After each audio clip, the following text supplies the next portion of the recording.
So in May of 2026, Cartoon Network brought Regular Show back, and they called it The Lost Tapes. The whole premise is that Pops is in the afterlife. He finds a box of old VHS cassettes, and every episode is just something on one of those tapes. Which I found quite funny, because Regular Show already had a genuinely huge pile of lost footage sitting behind it. Pilots that were never broadcast, endings that got rejected, lines that were quietly taken back out of episodes after they'd already aired, whole episodes that certain countries just refused to run. So that's what we're doing for the next few hours. Pilots, cutscenes, banned episodes, storyboards for things that were never made, and the strange business of a show being slowly re-recorded over while nobody was really paying attention. There's no order to any of this, by the way. Nothing builds to anything. If you drift off somewhere in the middle of the Cartoonstitute bit, you haven't missed a payoff, because there isn't one. If you fancy sticking around for more of these, there's a subscribe button somewhere. Anyway, let's start at the very beginning, which is a hat full of words. There was a game they used to play at Cal Arts, about 20 students in the animation program. A hat and a load of scraps of paper with single words written on them. Lollipop, candy, whatever anybody felt like putting in. At midnight somebody would pull one out, read it aloud, and then everyone would sprint back to their desks and try to make an entire animated film in 48 hours based on that one word. I love this as an origin story, honestly. It's such a specific kind of art school nonsense. You're not being given a brief by a client. You're being given the word lollipop at midnight by a mate, and the clock's already running. J.G. Quintel was one of those 20-odd students, and in the spring of 2005, one of those midnight words turned into a short called The Naive Man from Lollyland. The plot is very simple. An ambassador from a country called Lollyland comes to the United States for the first time. He goes to a restaurant. He tries to pay for his meal in lollipops, because that's the currency where he's from, and it goes badly. That's it. That's the whole film. Except the ambassador is a small round man, with a lollipop for a head, and if you've seen 30 seconds of Regular Show, you already know exactly who that is. It's Pops, or rather, it's the shape that eventually becomes Pops, because at this stage he doesn't have a name. He's just the ambassador from Lollyland, or sometimes literally the naive man. And there are little differences that jump out if you go and watch it now.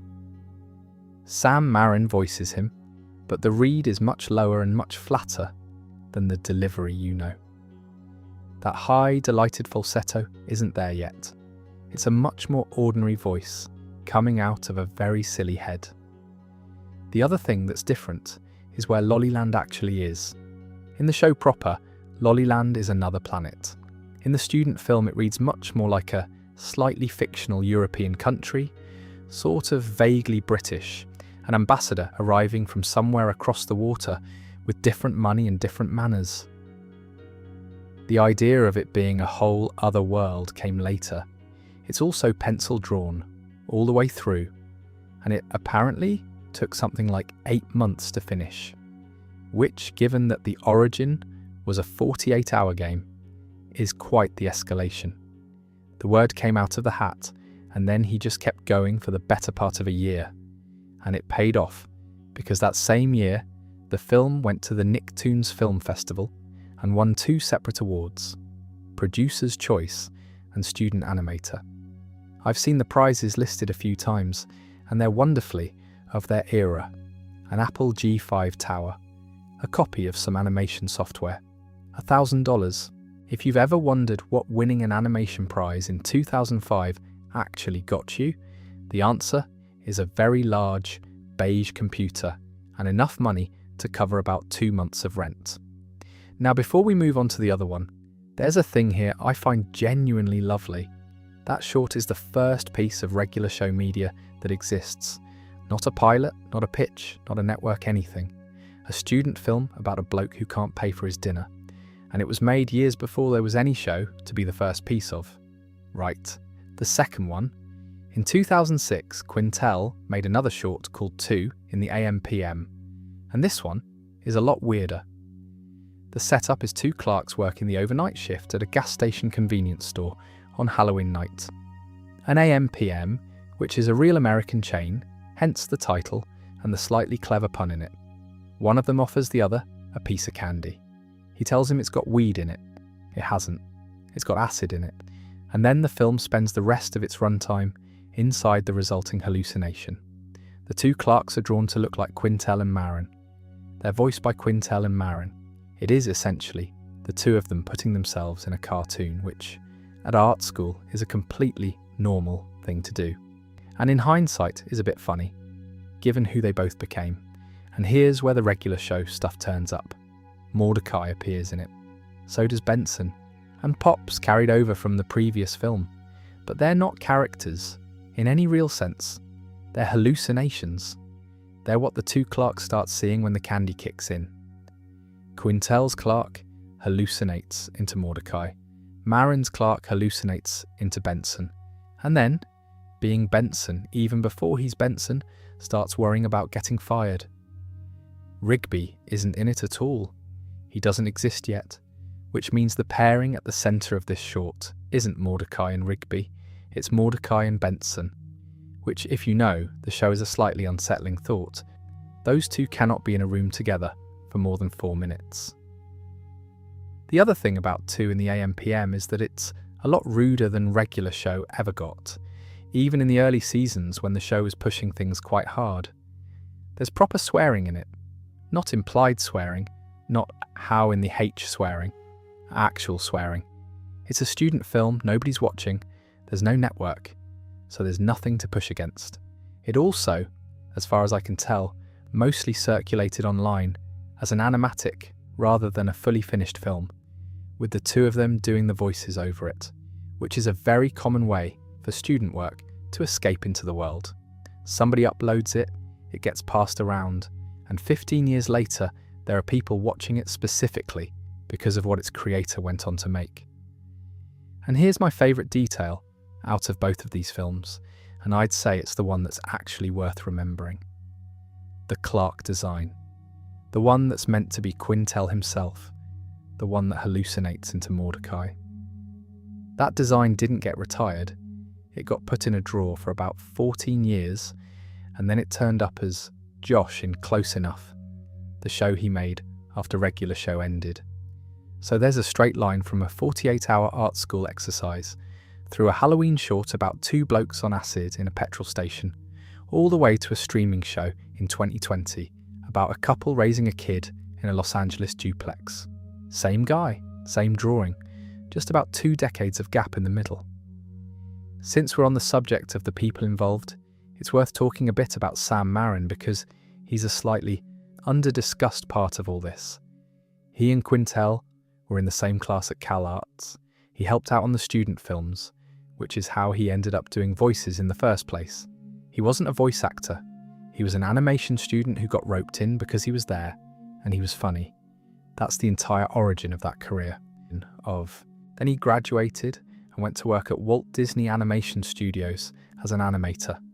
3 years there, a proper job at the most famous animation studio on Earth. And then regular show got picked up, and he left Disney to go to Cartoon Network. Which, when you say it out loud, sounds a bit mad. He left Disney to go and be a gumball machine. But then, you have to remember what he actually got out of that. He voices Benson, he voices Pops, he voices Muscle Man. That's 3 of the most distinctive voices on the entire show, all coming out of one bloke who was originally just helping a friend with his coursework. And he's still doing them now, in the revival, 20 odd years after the first time. There's something quite nice about that, I think. The 2 people who were messing about in a student edit suite at 2 AM are, 2 decades later, still the 2 people doing those voices. Not a replacement cast, not a sound-alike, the same 2. Now, one more thing about the student films before we move on, and it's the thing that makes them count as lost media in the first place. at least for a while. For years, these were quite hard to see properly. They existed in the way student films exist, uploaded to video sites by whoever had a copy, taken down, re-uploaded somewhere else, quality getting worse each time.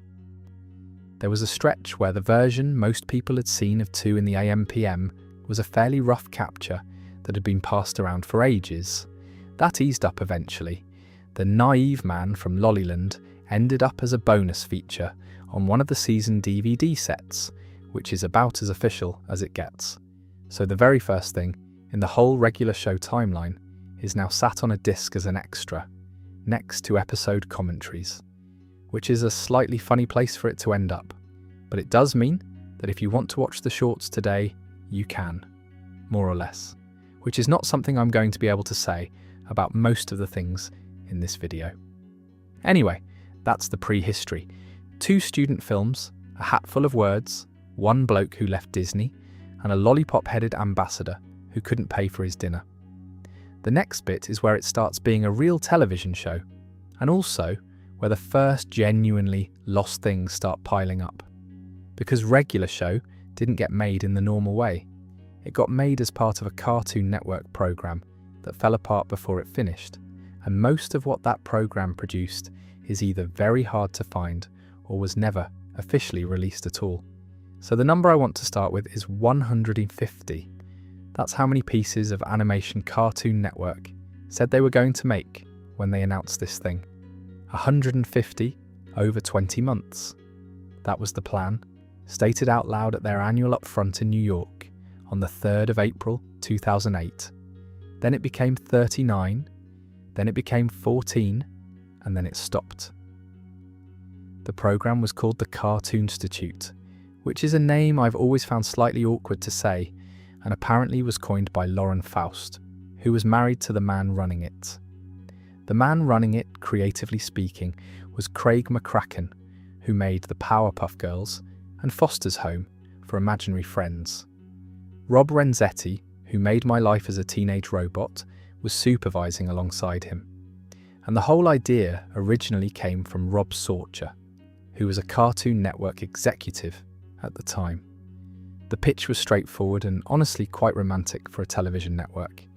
Take a section of the Burbank studio, wall it off, put a load of animators in there, let them pitch and make short cartoons with essentially no notes from anybody. Whatever's good becomes a series. If that sounds familiar, it should, because it's more or less exactly what Cartoon Network did in the 90s with What a Cartoon, the Shorts program that produced Dexter's Laboratory, the Powerpuff Girls, and Cow and Chicken. So this wasn't a wild experiment. It was the network deliberately trying to do the thing that had worked for them before. And I'd say the single most important detail here is the no-notes part. Artists could make what they wanted. Nobody was standing over the desk asking whether a raccoon was sufficiently marketable. That's why regular show looks and sounds like a personal thing rather than a committee thing, and it's genuinely why the show exists in the shape it does. Right, so why did it fall apart? The honest answer is that nobody has ever given a fully clean account of it, and the reasons that get cited tend to be the boring ones. Cost, the 2008 financial crash landing in the middle of it, the network shifting attention towards acquisitions and live action, which was a thing Cartoon Network was doing quite heavily around then, and which, if you were a viewer at the time, you will remember with some feeling. There's a well-known bit of internet history where McCracken addressed the cancellation in a comment on DeviantArt in June 2009, which is a very specific place to announce the end of a major network initiative. And the general read from people who were around at the time is that the economy was the official reason, and that the official reason was doing a fair bit of heavy lifting. McCracken left Cartoon Network that same year, after about 15 years there. So out of 39 planned shorts, 14 got finished. And what happened to those 14 is where this gets properly interesting from a lost media point of view, because the release history of these things is genuinely bizarre. Here's the sequence. On the 9th of June 2009, All 14 shorts were screened privately at Cartoon Network Studios, not publicly, an internal screening for staff. And people who were there were given a DVD, which had apparently been compiled a couple of weeks earlier in late May. So step 1 is, a small number of DVDs exist in the hands of employees. Step 2, in late July, one short goes up legally on Vimeo. Just the one. A thing called 3 Dog Band, Get It Together.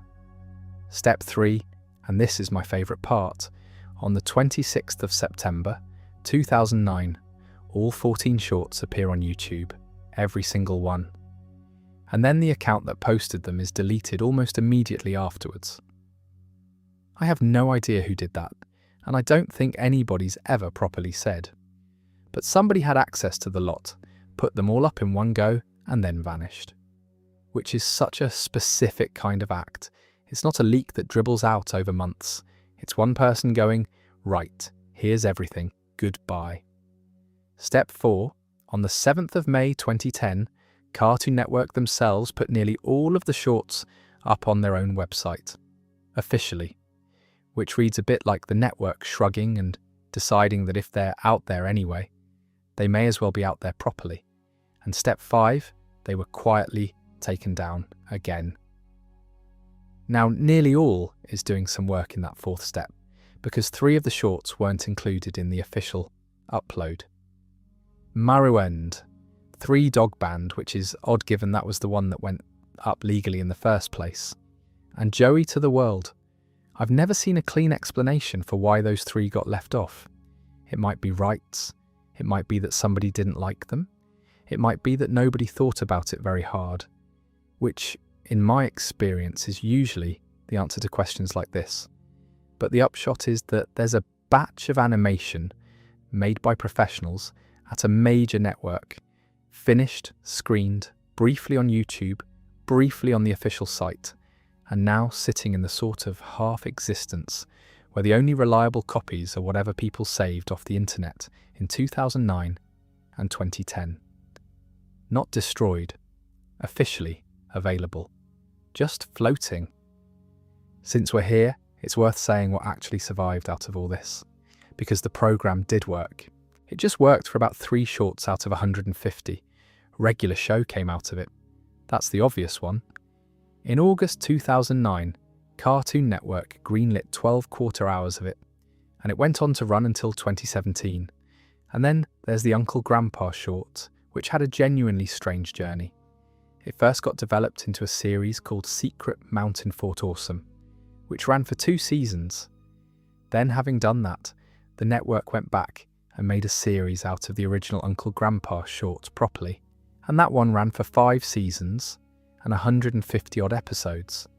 So the same short spawned 2 different shows, one of which was a fairly quick failure, and one of which lasted years. Which is not the normal way this works. Both of those series, Regular Show and Adventure Time, get credited fairly often with pulling Cartoon Network out of the slump it was in around then, which is a slightly ironic outcome for a programme that got shut down, partly because the network was busy investing elsewhere. And here's a thing I keep coming back to. The Cartoon Institute is usually written about as a failure because it produced 14 shorts instead of 150 and then got cancelled.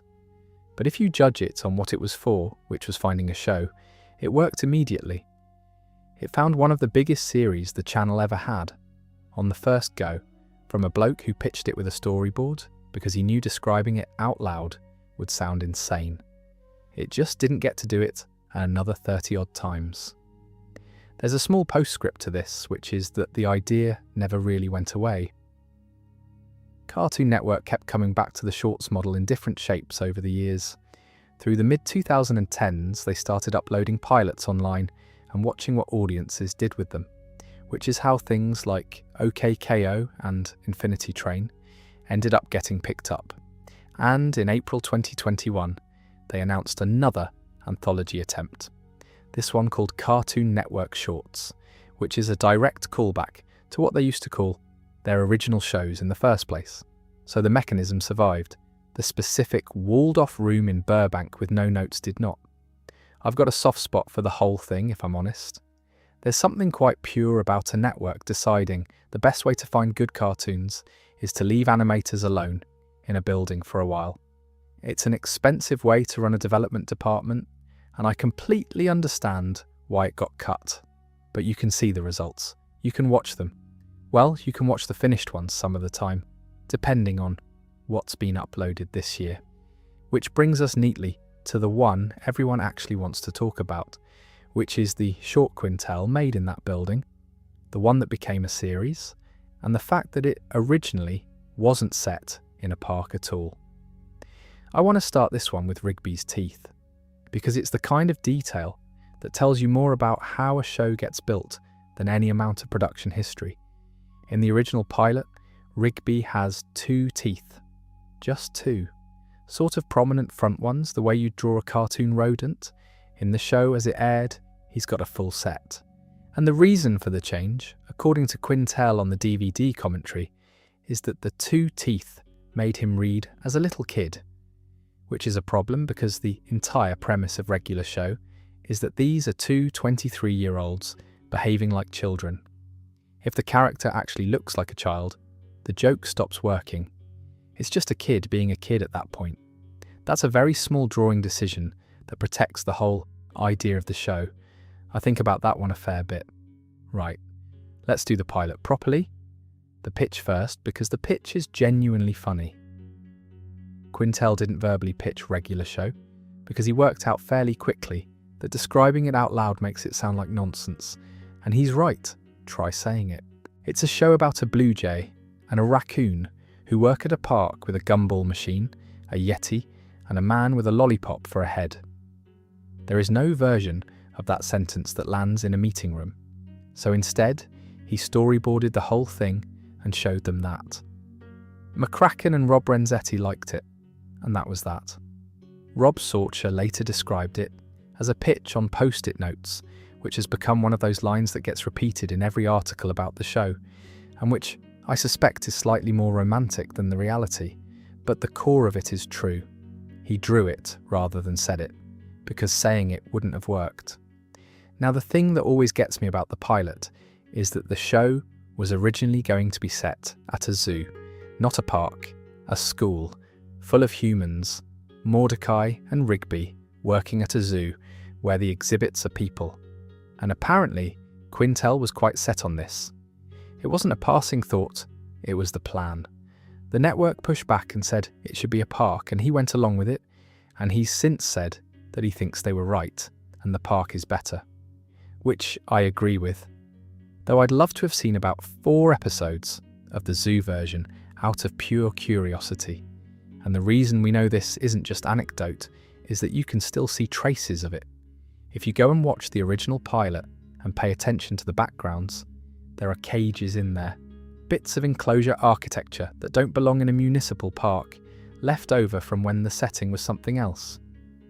Nobody went back and repainted them, because it was a pilot, and pilots don't get that kind of attention. That's my favourite category of production detail, that. Not a deleted scene, not a scandal. Just a fence in the background of a shot that's a leftover from a completely different version of the show. The other big change is the name. Rigby was going to be called Ricky. The way the story goes, Quintel's wife misheard the name as Rigby. He preferred it, and it stuck. Which is such a low drama origin for one of the 2 names on the poster. It wasn't focus tested. Somebody just misheard it in conversation. I do think Rigby's better. Ricky sounds like a bloke who owes you money. Rigby sounds like a small furious animal, which is what he is. So the pilot itself, it's about 8 minutes. Mordecai and Rigby start their new job, and there's a chair, or a couch depending on which version you're watching, that Pops doesn't find comfortable and is throwing out. The 2 of them want it, and rather than just deciding like adults, they settle it with rock, paper, scissors. And they tie again, and they keep tying over and over until the sheer statistical impossibility of it tears a hole in reality and they summon a black hole. That is essentially a complete regular show episode. The formula is fully there from the very first thing. Two blokes avoid a simple decision, the universe punishes them enormously, everyone else has to deal with it. They didn't need to work out what the show was. They knew on day one. It was made for the Cartoon Institute, so it went unaired at the time. Then, on the 14th of August, 2009, Cartoon Network put it up on their website, which is the month after the series got greenlit, so the timing is not a coincidence, and then it got a second life. In Season 2, they went back and recut it, extended it with new animation, to fill an 11-minute slot, and aired it as an episode called First Day. So the 25th episode of Season 2 is, structurally, the very first thing they ever made, with extra bits welded on. The differences between the two are worth going through, because they're a nice snapshot of a show finding its look. The animation in the original is bouncier. There's a lot more squash and stretch, a lot more smearing on fast movements, generally a more traditionally cartoony feel. The finished show settles into something stiffer and flatter, which suits it better, but the pilot has this rubbery energy that the series mostly leaves behind. Rigby's different beyond the teeth. He's less hyperactive and more sulky, more moody than Manic, which is a genuinely different character read. The Rigby you know is a whirlwind. Pilot Rigby is more of a grump. There's also a drawing quirk in the pilot, where Rigby's mouth is connected to his snout in a few shots. When Mordecai punches him in the shoulder, and during the rock, paper, scissors, you can see it. It's the kind of thing that barely registers unless somebody points it out. And then you can't stop seeing it. That construction basically never appears again in the rest of the series. And there's a small thing I like about the music. The pilot uses a licensed song across the couch sequence that got shortened in the later cut. So the two versions don't just differ in animation, they differ in how long you sit with a particular bit of music, which changes the feel of it more than you'd expect. Now, since we're on the topic of the pilot, there's a related thing that ended up preserved almost by accident. When they put together the DVD and Blu-ray sets in 2013, they included a load of behind-the-scenes bits. And among them are two things that are genuinely valuable if you care about how any of this gets made. There's the animatic for the unaired pilot, and there's a recording of Quintel pitching the power, which was the first proper episode of the series. So the pitch itself is preserved media. You can watch the man sell the thing. That's rarer than it sounds. Most pitches happen in a room, get approved or don't, and disappear entirely. There is no archive of pitching. It's an oral tradition that leaves no trace. Except in this case, somebody filmed it, and then somebody else decided it should be a DVD extra, and now it's a thing that exists. I find that a bit moving actually, in a low-key way. Everything else in this video is about material that got lost or removed or edited into a different shape. That's one of the very few things that went the other way. Anyway, that's the pilot, made in a walled-off room, originally set at a zoo, starring a raccoon called Ricky with 2 teeth, unaired, put on a website, and then rebuilt 2 years later as a regular episode with the cages still visible in the background. It's a fairly clean story, all told. And then there's the other pilot, the one that people spent years looking for, wrote up on a lost media wiki, and which the person who actually animated the thing eventually said probably wasn't a real thing at all. There is a page on the Lost Media Wiki about a regular show pilot, animated in Flash. And the title of that page includes the word non-existent, which is, I think, the most lost media thing that can possibly happen to a piece of lost media. It's not lost, it's not found, it's been formally reclassified as something that was probably never there. Let me walk through how this one built up, because it's a good example of how these searches work. The starting point is 2 short clips that circulate online. Neither of them is from the pilot as you know it. They're in a different style, animated in Flash rather than hand-drawn, and they cover moments that exist in the pilot story. The first is the opening, Mordecai and Rigby playing punchies for the clean spoon. If you've watched the pilot, you'll know the bit. It's the little establishing gag before the couch business. two grown men working out who has to use the dirty cutlery by hitting each other in the arm. The second is the segment where they're about to tie their rock, paper, scissors game for the 100th time. So you've got two fragments in a visibly different animation technique, covering the same story beats as the pilot. And from those two fragments, people built a theory. The theory went like this. There were three versions of the pilot, not two. First, a flash test animation. Same story, different technique.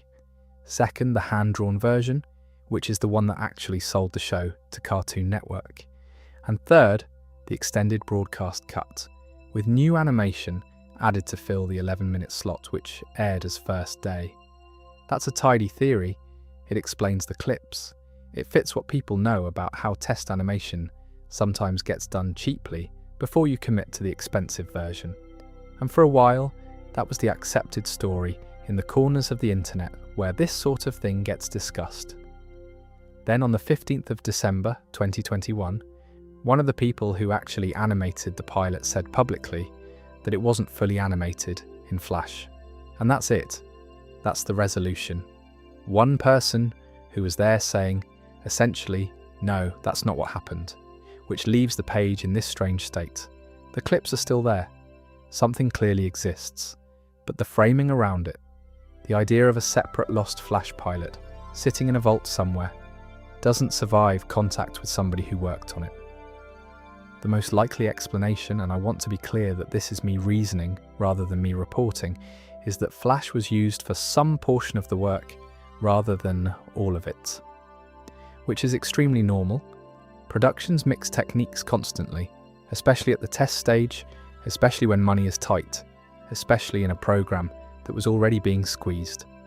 Somebody animates a couple of sequences in Flash to see if the timing works, everyone looks at it, and then the real version gets made properly. That's not a lost pilot, that's a Tuesday. But those two fragments got out, and once fragments get out without context, people will build a whole object around them. That's not stupidity, by the way. That's how you find things. You take the evidence you've got, you propose the simplest thing that would produce it, and you go looking. Sometimes the thing is there. Sometimes an animator turns up 12 years later and gently deflates it. I quite enjoy thinking about what lost media actually means in a case like this, because the usual definition is straightforward. There was a thing and now nobody can watch it. A tape got wiped, a film stock decayed, a network didn't archive its own broadcasts, which happened constantly through the 50s and 60s, and is why huge chunks of early television simply do not exist anymore. This is a different shape. Here a clip exists and the thing it came from doesn't, or at least doesn't in the form people assumed. You've got the evidence without the object. It's a bit like finding a single page of a book and concluding there must be a novel, when actually somebody just wrote one page. And the reason this happens so much with animation specifically is that animation generates enormous amounts of intermediate material. Storyboards, animatics, colour tests, rough passes, timing tests, sequences animated 3 different ways before someone picks one. Almost none of that is meant to be seen. All of it looks to an outsider like it might be part of some earlier, finished version. A studio doesn't think of any of that as content, it's scaffolding. But scaffolding photographs quite well, and the internet is very good at treating scaffolding as a building. The other thing I'd say is that the regular show pilot situation is genuinely confusing on its own terms, which is probably why this took root. You've got a version that was made for a program that got cancelled, a version that went unaired, a version that got put on a website, a version that got extended and broadcast 2 years later as an episode with a completely different title. Storyboards, an animatic that ended up on a DVD, that is already 4 or 5 distinguishable objects before you add any Flash into it. If somebody tells you there's a 5th, it's not remotely unreasonable to believe them. There's a related detail I like, which is that the Lost Media wiki page for this notes that the same situation applies to Uncle Grandpa, which makes sense because it came out of the same program in the same building, at the same time, with the same production pressures. If there was a technique being tested, it wasn't being tested on one show in isolation. So what's the actual state of things now? The clips are out there. The wiki page exists with non-existent baked into its title, which will confuse people forever. The animator's statement is on record, and nobody has produced a complete flash version of anything, which after this long is fairly strong evidence that there isn't one to produce. I'd call it settled more or less. Not because somebody found the tape, but because somebody who would know said there wasn't a tape.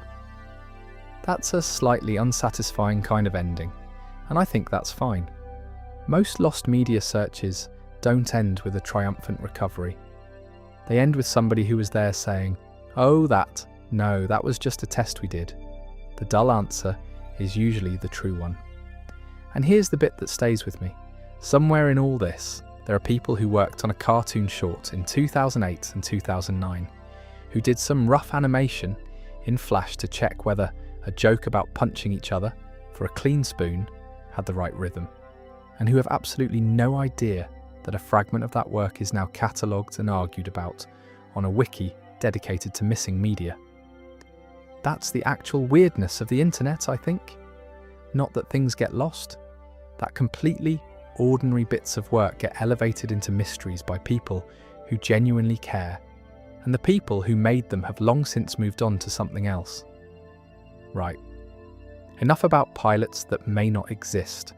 Let's talk about episodes that definitely exist and definitely aired and then quietly got changed afterwards, because that's where this gets properly strange. Since we're going to spend the next chunk of this video talking about versions of episodes that only survive in specific places, I think it's worth stopping for a minute and talking about the places themselves. Because the reason anybody can say anything definitive about what got changed in regular show is that for a stretch of about 6 or 7 years, Cartoon Network was pressing this show onto plastic. And plastic doesn't get updated. That's the whole thing, really. That's why physical media matters for this kind of story, and why streaming doesn't. A disc is a snapshot. Whatever was on the master when it went to the plant is what's on it forever. Nobody can go in afterwards and swap a word out. The only way to change a disc is to press a new one. And then the old one still exists, sitting in somebody's cupboard, quietly disagreeing with the new one. The regular show releases came in a few different shapes and they're a bit scattered, which is very on brand for everything else in this video. There were themed compilation sets early on, which is how a lot of Cartoon Network shows got released in that era. Rather than doing complete seasons straight away, they put out a disc with a dozen or so episodes on it and a name. The Slack Pack, the Party Pack, fairly straightforward stuff aimed at kids and at parents buying something in a supermarket. And those compilations are, accidentally, the most important archival objects in the entire history of this show. Because the Slack Pack has the uncut version of The Power on it, and the Party Pack has the uncut version of Free Cake. Neither of those discs was made to preserve anything. They were made to sell for about 12 quid on a shelf next to the DVDs of films nobody watched. And they're now the only reliable way to hear 2 specific lines of dialogue as broadcast. Nobody planned that. That's what makes it good. Then there are the proper season sets, which arrived later and are more comprehensive.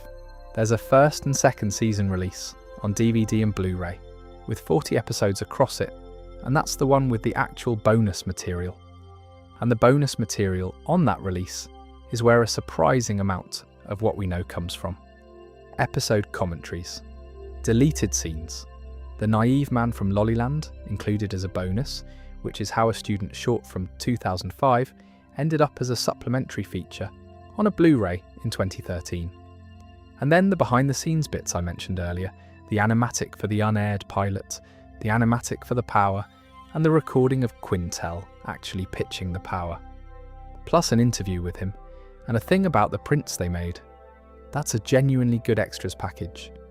Not a huge one, but a considered one, clearly assembled by somebody who thought the development history was interesting, rather than by somebody ticking a box. And the commentaries are the bit I'd single out. An awful lot of the small production details that circulate about this show trace back to somebody on a commentary track mentioning it in passing. Rigby's teeth being changed because they made him look too young, that's a commentary detail.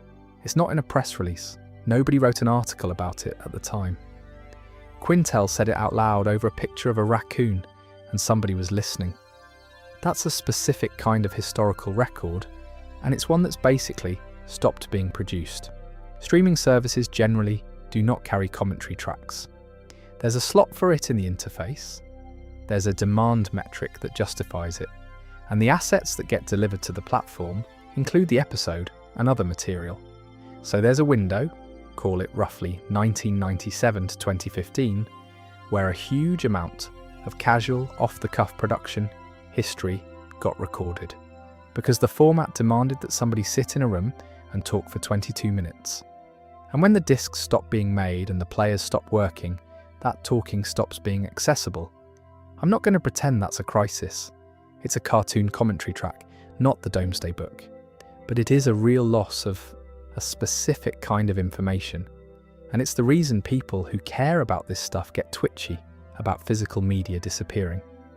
Now, the international side of this is where it gets properly annoying.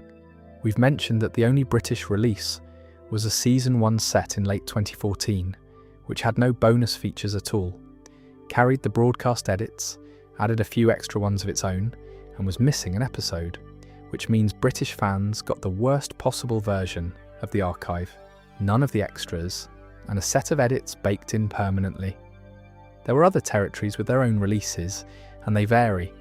Some international sets are closer to the American versions, some aren't, and this creates the situation I keep coming back to, which is that the complete first season of regular show on DVD is not one object. It's several objects with different contents, and if you want the original versions of the lines, you need to know which one you're buying. There's no label on the box that says which cut is inside. There never is. That's not information manufacturers consider worth printing, and to be fair to them, until people started comparing frames on the internet, it genuinely wasn't.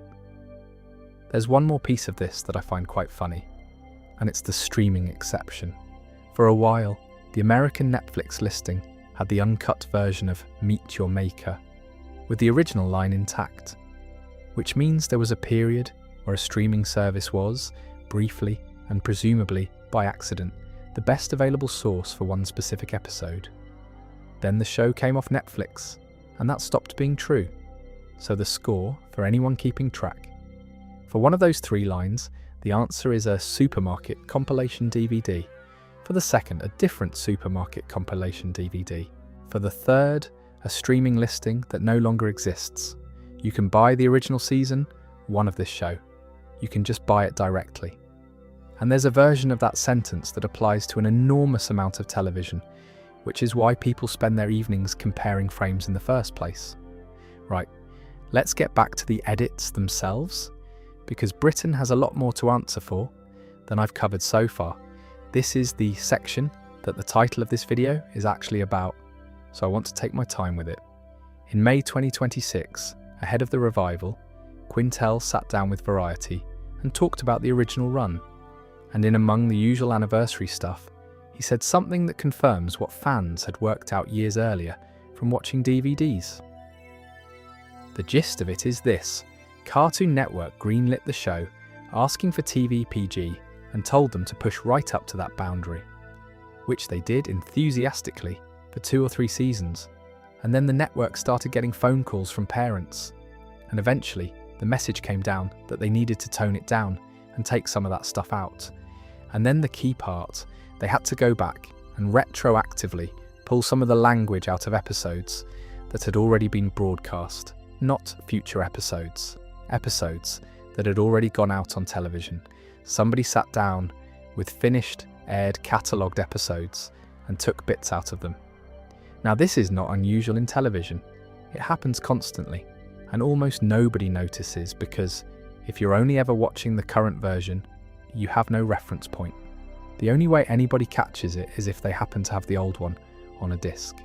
But it's slightly unusual for a show where the language was a defining feature. because the reason regular show landed the way it did at the time is that it sounded like people, not like cartoon characters. Two lads in their 20s who talk to each other the way lads in their 20s actually talk, which includes a certain amount of low-grade swearing that no other cartoon on that channel was doing. Right, the specifics. The most famous one is in the very first episode, The Power. Rigby has a line about the hole they've put in the wall, and in the original broadcast it goes, "Now how in the H are we going to fix this S?" Which is very funny, because it's not swearing, it's the shape of swearing. It's a kid who's been told off for saying a word and has worked out a loophole, which is exactly the register the whole show lives in. In the version you'll find now on Cartoon Network, on streaming, on the home releases, it's how in the heck are we going to fix this stuff? That's not the same joke. It's not really a joke at all, it's just a sentence. The second one is the word pissed, which turns up in 3 episodes: The Power, Free Cake, and Meet Your Maker. In all 3, it got changed to ticked. Benson's gonna be pissed becomes Benson's gonna be ticked. You pissed me off becomes you ticked me off. Same deal each time. Slightly milder word, slightly flatter line. Everything technically still works. And here's where it becomes a proper lost media problem, rather than just a censorship anecdote. Because the original versions did survive. They just survived in the most annoying possible arrangement. The uncut version of The Power exists on one DVD release. The uncut version of Free Cake exists on a different DVD release. And the uncut version of Meet Your Maker was for a while on Netflix in the United States, before the show came off that service. 3 original lines, 3 completely separate places. No single release has all of them. So if you wanted today to watch season 1 of regular show as it was actually broadcast, you would need multiple physical discs and a copy of something that was ripped off a streaming service before it was delisted. There's no box you can buy. There's no version you can stream. The complete original doesn't exist as a purchasable object. That is genuinely how a lot of media gets lost now, by the way. Not in a fire, just distributed across formats that stop being sold, while a single edited version becomes the only one anyone can get. There's a Canadian wrinkle to this that I find quite funny. On Teletoon and Cartoon Network Canada airings of The Power. But He's Gonna Be Pissed is left completely intact. They didn't touch it. Meanwhile, the how in the H line is cut out entirely. Not softened, removed. So Canada has the swear and doesn't have the joke, while everywhere else has the joke in a defanged form and doesn't have the swear. And apparently, nobody's entirely sure whether the American side cut that line before handing the episode over, or whether the Canadian broadcaster did it themselves. That's a lovely little unsolved thing. 2 countries, same episode, opposite edits, and no clear record of who did what. Now there's a broader point in here that I think is worth sitting with. When the show launched, the fact that it was a bit rude was part of the appeal, and everybody involved knew that. It was pitched as a step up from the more child-oriented stuff on the channel. Quintel has said that the network wanted that, but that restrictions came with it, which is the eternal television arrangement. You can be edgy right up until somebody rings up, and the calls did come. That's not speculation, that's him saying it. Parents phoned, and the boundary moved. What's interesting is that he's also said the crew has been able to lean back on that early tone for the revival, and that they think it's part of what made the show work in the first place, which is a slightly unusual thing to get to do. Most creators who get told to tone it down just stay toned down forever, because the show ends before the pendulum swings back. He got a second go 9 years later, with the same characters, and apparently with permission to sound like the early seasons again. I've got mixed feelings about all of this, if I'm honest. On one hand, I think the edits are a bit sad, and I think, how in the heck are we going to fix this stuff, is a worse line by every available measure. It's longer, it's flatter, and it removes the actual comedic idea, which was 2 blokes elaborately not swearing. On the other hand, I do understand it. If you're the network and you're getting calls, you have a choice between arguing with the audience and changing a word. And changing a word is much cheaper. It's not a conspiracy, it's an ordinary institutional response to ordinary pressure. What bothers me slightly more is the archival side rather than the moral side. Because once the edit is made, the old version stops being the version. It doesn't get preserved alongside, it gets replaced. And then 15 years later, you're relying on whoever kept their DVDs. There's a version of this world where every streaming service has a toggle, original broadcast or current cut. It would cost almost nothing to do. Nobody does it because there's no commercial reason to, and because from the studio's point of view, the current cut simply is the show. Anyway, that's the American situation. A handful of words, quietly retired, surviving in 3 different places, all of which is nothing compared to what happened to this show in Britain, where they didn't just change a few words, they effectively produced a parallel version of the entire series. Right, so there's a website, now closed but still up, where one person in the UK sat and compared British broadcasts of regular show against the American ones, episode by episode, for well over a decade, seasons 1 through 5, complete, season 8 mostly, 6 and 7 partial, because at some point, a reasonable human being decides they've done enough. And what that catalogue shows is that Britain didn't get a censored version of regular show. Britain got a slightly different show. Let's start with the vocabulary, because there are house rules and they're consistent enough to be funny. Crap becomes crud. Every time, more or less, with one exception we'll get to. Turd becomes plank, which is a real British insult, roughly meaning idiot, from thick as a plank. I'd never have guessed that on my own, and apparently a lot of British viewers didn't either. There's a whole episode, Rigby's Body, where Mordecai and Rigby spend the runtime calling each other turds, and in the UK version, they spend it calling each other planks, and Pops declares that they can all be planks, which is a sentence I enjoy enormously. And then there's moron, which for reasons nobody has ever explained was banned, changed to idiot almost every time. Once in Really Real Wrestling, changed to dummy instead, just to keep everyone on their toes. That one baffles me. Idiot isn't obviously gentler than moron. They're the same insults wearing different hats, but somebody at Cartoon Network UK decided one of them was over the line, and after the first couple of seasons the writers appear to have stopped using the word entirely, presumably because redubbing it every time was becoming a chore. Then there's the second episode, Just Set Up the Chairs, which contains my favourite censored line in the whole series. The original is Rigby saying, "Benson's gonna drop his balls when he sees how good we set up these chairs." Benson being a gumball machine, this is a pun. The UK version changes balls to gumballs. So the line becomes, "Benson's gonna drop his gumballs when he sees how good we set up these chairs." Which does technically remove the rude reading.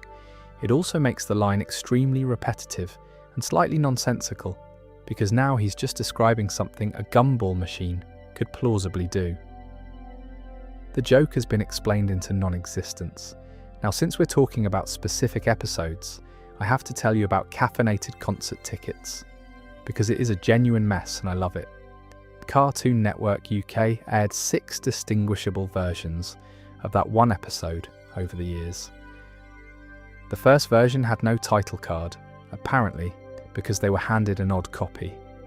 Later reruns added the title card and ran a few seconds longer, because the episode has music that carries over into the credits, and somebody had to work out where to cut.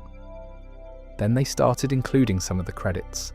Then, a full year later, they put one of the previously censored lines back in. Then there was a version with a further trim to a montage.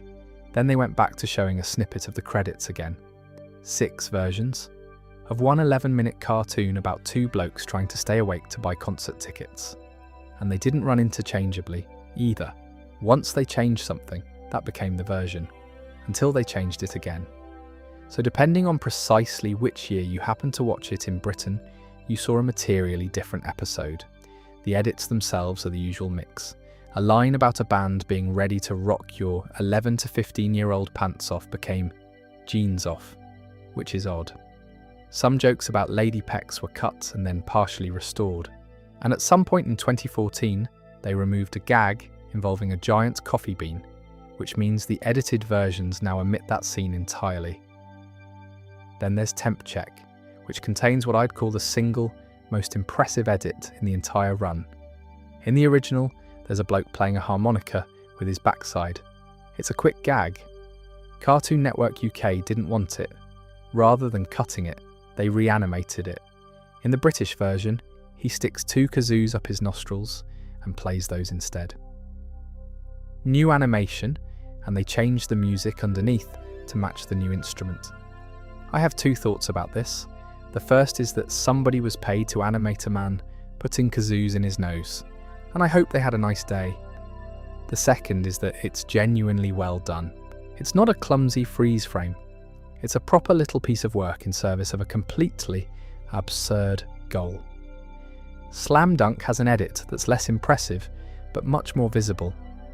There's a shot of Margaret on a bike, framed in a way that's fairly obviously about her backside. The UK version reanimated it so she turns her head instead, which is fine as far as it goes. The problem is the sky. In the American version, it's bright daylight. In the reanimated British shot, the background is coloured like a sunset. So the episode goes from broad afternoon to golden hour, and back again in the space of a few seconds. The edit announces itself.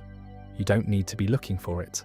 Party Pete has a similar thing, where the character's crotch thrusting at the door got replaced with a shot of his foot tapping, which is fine, except that later in the same episode, he does essentially the same move at a party, and they left that in entirely. Consistency was never the strong suit here. And then there's Over the Top, which took the worst of it. The first 30 seconds or so of the episode were cut outright. Not trimmed, gone. So it opens cold, inside a bar, with no setup. And the result is genuinely confusing if you haven't seen the American version. That bar is called McHooligans, and they painted the name off the building, off the wall, off the door. There's a comparison shot on that website of a pub with no name on it anywhere, which is not a thing that exists in reality. Muscleman's line, McHooligans Round 2 became Family Restaurant Round 2, which is a lovely bit of denial, given that the mentions of drink tickets stayed in. And a bit later, death spits in Rigby's mouth, which the UK version replaced with a newly animated shot of him firing a laser instead. Complete with lens flare. I want to flag something here, because I've been fairly sarcastic for the last few minutes, and I don't want to give the wrong impression. The person who documented all of this wasn't doing it to be cruel about censors. They were doing it because they loved the show and thought the differences were interesting. And quite a lot of the entries on that site say things like, "Actually, this edit was really well done," or "Honestly, I prefer the censored line." There's an entry where they admit they didn't check a particular episode because they don't like it very much, which is the most honest thing I've ever read on a fan site. That's a decade and a half of careful, generous, slightly obsessive work, done for free, and it is now the only reason anybody can tell you what the British version of this show actually looked like. Cartoon Network UK certainly isn't publishing a changelog. There are 2 more things from this catalogue worth mentioning before we move on. The first is Out of Commission, where they changed the ending. Not for content, there's nothing objectionable in it. The original ends with Mordecai sighing and saying, "Let's go get it." The UK version cuts that and instead has Benson pipe up on the walkie-talkie, asking if they got all that. Nobody has ever worked out why. The original line is completely innocent. It's just different for no discernible reason, which after everything else is almost refreshing. The second is the DVD. Only one regular show DVD was ever released in the UK, a season 1 set in late 2014. It has no bonus features. It carries all the broadcast edits, plus some extra ones made specifically for it. And it is missing an episode. Mordecai and the Rigbys simply isn't on it. Not censored, not edited, absent. There's no indication that this was deliberate. And the episode isn't remotely controversial. So the most likely explanation is that somebody made a mistake and nobody checked. Which means British fans who bought the only official release of season 1 of regular show in their country got 11 episodes out of 12. No extras, a worse menu, and a version of The Power with several more lines missing than the one that had been on television.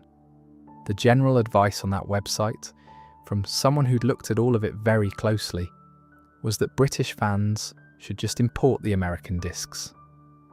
There is a running theme in the British edits that I didn't want to bury in the vocabulary section, because it deserves its own space. And it's this: Cartoon Network UK really did not want anybody to die. Did not want anybody to die graphically. Did not want anybody to die at all in dialogue as a concept, even when the animation on screen made it completely obvious that somebody had. Let me give you the examples because the accumulation is the point. Start with season 1. In Meet Your Maker, Rigby has a line that goes, "While you were dead, I found these talking hot dogs." The British version changes it to "while you were unconscious," which is a bit of a stretch because the episode's whole gag is that he was in fact dead. Then Fancy Restaurant in season 3. Near the end, the restaurant owner dies. In the regular show episode Fancy Restaurant, the animation shows him lying on a car, blank-eyed in the universal cartoon shorthand for "this man is deceased," and a close-up of a meat fork falling out of his hand was cut. And in the shot immediately before where he's lying there clearly dead, they dubbed in breathing. They didn't change the animation, they just added a breathing noise. So he's lying there with dead eyes in a pose that says "dead, breathing." I'd argue that's more unsettling than the original. There's something quite eerie about a corpse being audibly alive, and that becomes a house technique. It happens again in Skunked, where the were-skunk returns to human form, says thank you, and collapses. In the British version, there's faint snoring dubbed in, starting right before the cutaway from the body, which is a token gesture because the dialogue that follows makes it clear he's gone, but they did it anyway. The person who catalogued this only noticed that particular snoring nearly 15 years after it aired, which gives you some idea of how subtle some of these are. The real Thomas does it twice, as I mentioned. Cricket's replaced with snoring after Thomas takes someone out. Snoring added after Muscleman smashes a vase over two blokes' heads. So the rule, as far as anybody can reconstruct it, was that you could show blunt force trauma to the head, as long as the audio made it clear nobody had been killed. Which is an unusual place to draw a line, and I'd love to see it written down. The dialogue rewrites in this category are consistently the funniest edits in the whole catalogue. So let's go through a few. In survival skills, Rigby has the line, "This is it. See you on the other side." Perfectly ordinary bit of dramatic phrasing. The British version changes it to, "This is it. 50 years from now, I'm probably going to die from natural causes." That's objectively worse in every direction. It's longer, it's clunkier, it kills the moment, and it still says the word die. I genuinely think somebody was having fun.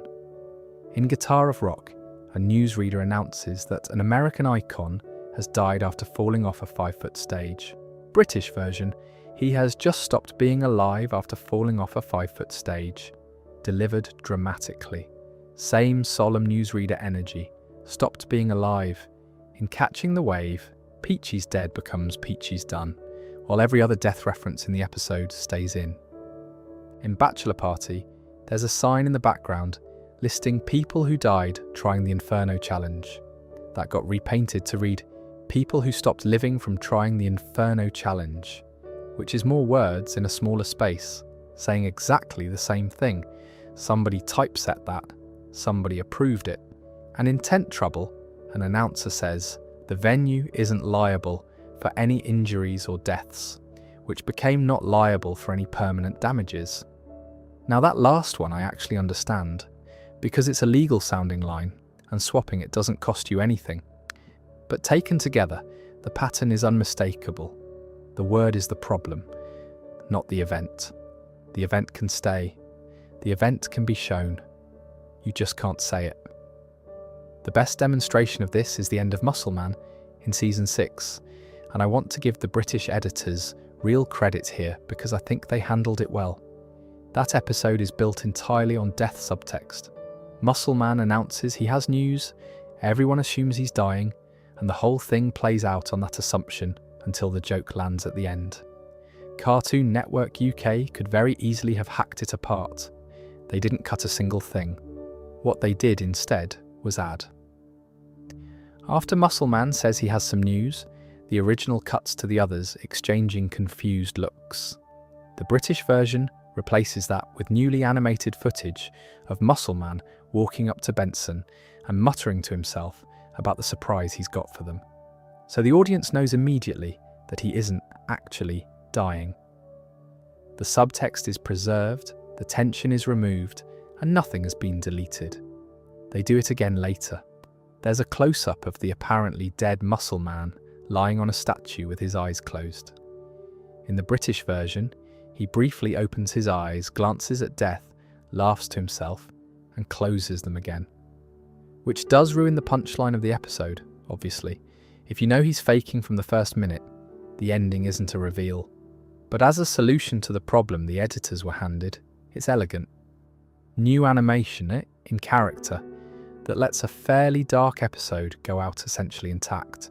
Compare that to what happened to Terror Tales of the Park before, and you can see somebody in that building actually thinking about the show.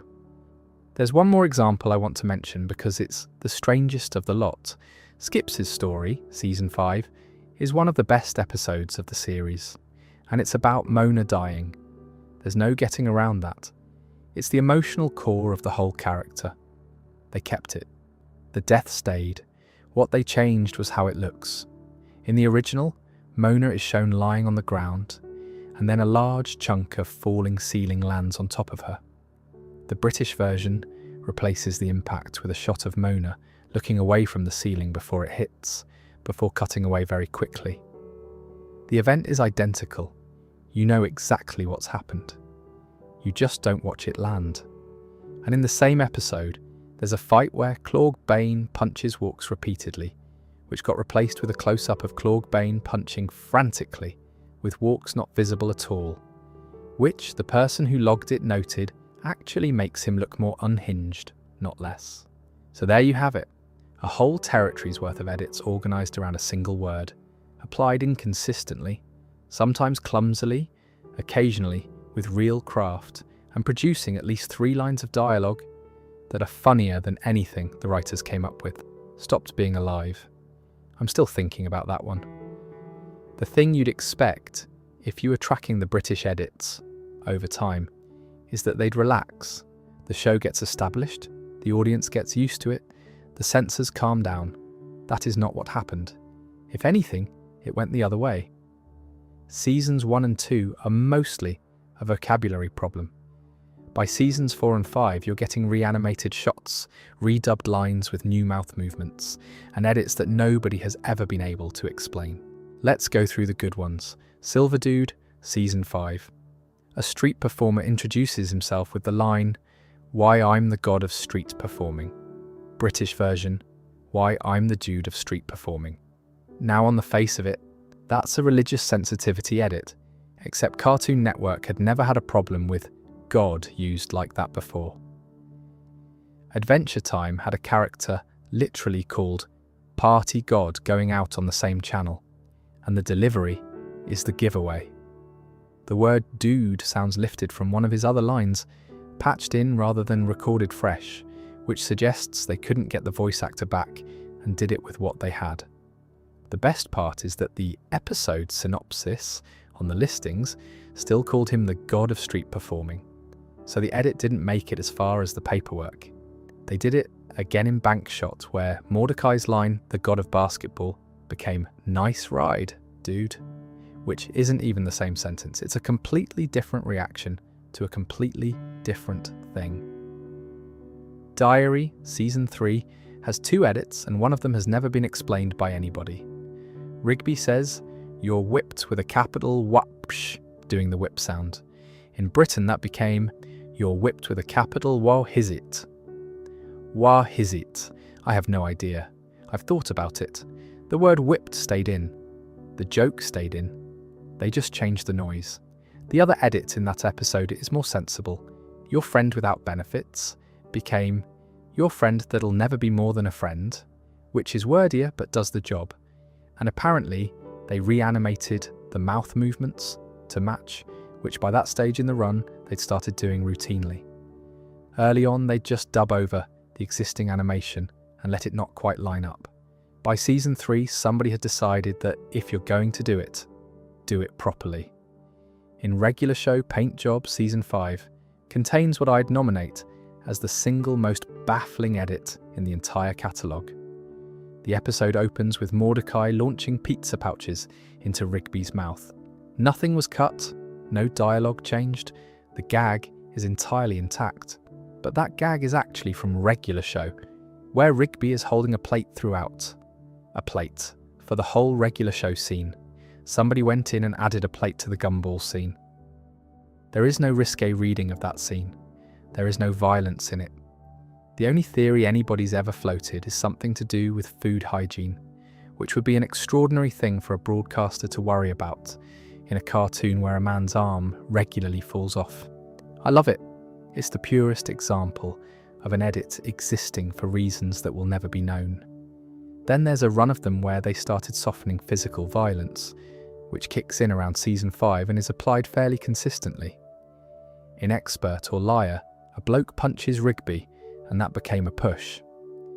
Later in the same episode, a character grabs Rigby by the backpack and punches him away, which became grabbing him by the wrist, swinging him and throwing him.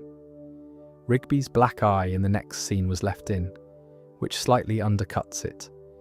In Goldwatch, a police officer hits Benson before arresting him. That became a push, which I'd guess is less about violence in general and more about a police officer specifically, and if so, that's a reasonable thing to be careful with.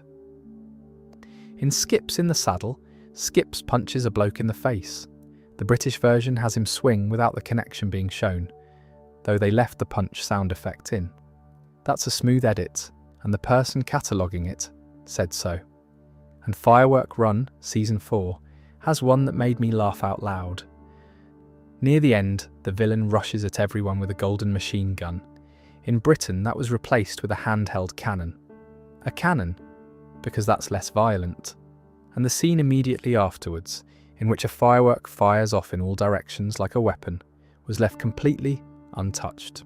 Then there's the category of things that got edited for being rude, which run all the way through and get increasingly creative. Thomas Fights Back has Muscle Man complaining that starch wreaks havoc on his pepperonis, which became chimichangas, which is the substitution we talked about with the film. Same rule, same word, different year. Skips in the Saddle has "You know who else likes to polish people's rocks," which became "You know who else dabbles in petrology." That's genuinely educational censorship. That edit taught the person who logged it a new word, and it taught me one too, and I'd argue that's a net positive for society. Fuzzy Dice had a whole exchange cut about a game called Skis Bowls, and the moment when the balls drop, which was always going to go. Daddy Issues had What's with the Balls become What's with the Golf Balls, which is the same trick as the Gumballs one, from Season 1, applied years later. Portable Toilet had a line about dropping a laser gun number 2 on a Duke bucket, rewritten to "Let's liberate some latrines," which the cataloguer admitted was an improvement, and I'm inclined to agree. Dodge. This had a team called Benson's Ballers renamed to Benson's Bombers, everywhere it appeared, spoken and written. And the postcard had a magazine cover called Fart Weekly, edited because of what was on it. 2 more before we move on. The Best VHS in the World, Season 3, has a threat about breaking thumbs. In Britain, that became Punching Faces, which is a straight swap of one violent act for another, and the person logging it noted that face punching arguably sounds worse, and they're right. And The Heart of a Stuntman, Season 5, has a small edit I think is actually thoughtful. Rigby has a line where he gestures towards his own eye, referencing the stuntman's lazy eye. That gesture was changed to him lowering his arm instead, though the following shot, where he's already lowering it, wasn't touched. That's not a rude edit or a violent edit. That's somebody deciding a joke about a disability was a bit off, and removing the pointing rather than the line. I mention it because it's easy to spend an hour making fun of censors and forget that a decent proportion of the time they're just being slightly more careful than the writers were on a Tuesday afternoon. The overall picture, if you step back from it, is not of a coherent policy at all. It's of a series of individual decisions made across roughly 15 years by presumably a rotating cast of people with different sensitivities and different amounts of time. Some of it is well crafted, some of it is a plate, and the only reason any of it is on record is that one person in the UK sat down in 2011 and decided to write it all down, and then kept going long after any reasonable person would have stopped. I want to start this one with a sprinkler head. There's a moment in the Season 6 episode, The Real Thomas, where Rigby looks down at a lawn sprinkler and notices there's writing on it. In the original, the writing is the Russian word for caution. In the British version, the writing has been painted out. There's nothing there. It's a blank sprinkler. And Rigby looks at this blank object and says, out loud, that he can see Druznik writing on it. That single shot tells you basically everything about what happened to this episode, so let me back up and explain properly. The Real Thomas is a plot-important episode. It's the one where the park's intern, Thomas, turns out to be a Russian spy who's been embedded there the whole time. It's essentially a Cold War thriller parody, and about 99% of the episode involves Russia in some way. The accents, the names, the flags, the buildings, the iconography, the plot. When it was written and produced, that was a somewhat pointed premise, but not an especially dangerous one. By the time it reached British television, in 2015, relations between Russia and Ukraine had deteriorated to the point where various international Cartoon Network feeds evidently decided the episode couldn't go out as it was, so they changed the country. Russia became Druznia. Russian became Druznik. That's it. That's the entire solution. And they kept all the accents and all the names, and Natalia is still Natalia, and Koshkov is still Koshkov, and everybody still sounds exactly like they did before. So it's not a disguise so much as a formality. Druznia is a thin curtain hung in front of Russia, with the outline still perfectly visible. But in 2015, apparently, hanging the curtain was enough. What makes this episode remarkable and genuinely a bit staggering as a piece of work is how thorough the edit had to be to sustain even that thin fiction. Because once you decide the country isn't Russia, you have to go through the entire episode and remove Russia from it. Frame by frame, let's go through what that actually involved. The opening credits are the first thing. In the American version, every card, including the title, appears first in English and then rewritten in Russian, over a red gradient. The British version has English throughout, over the usual blue and purple gradient the show normally uses. And there's a knock-on effect from that which I find delightful. Because the credits are now only shown in one language, they take less time. Which means the storyboard artists' names, which used to fit on a single card, now get split across two.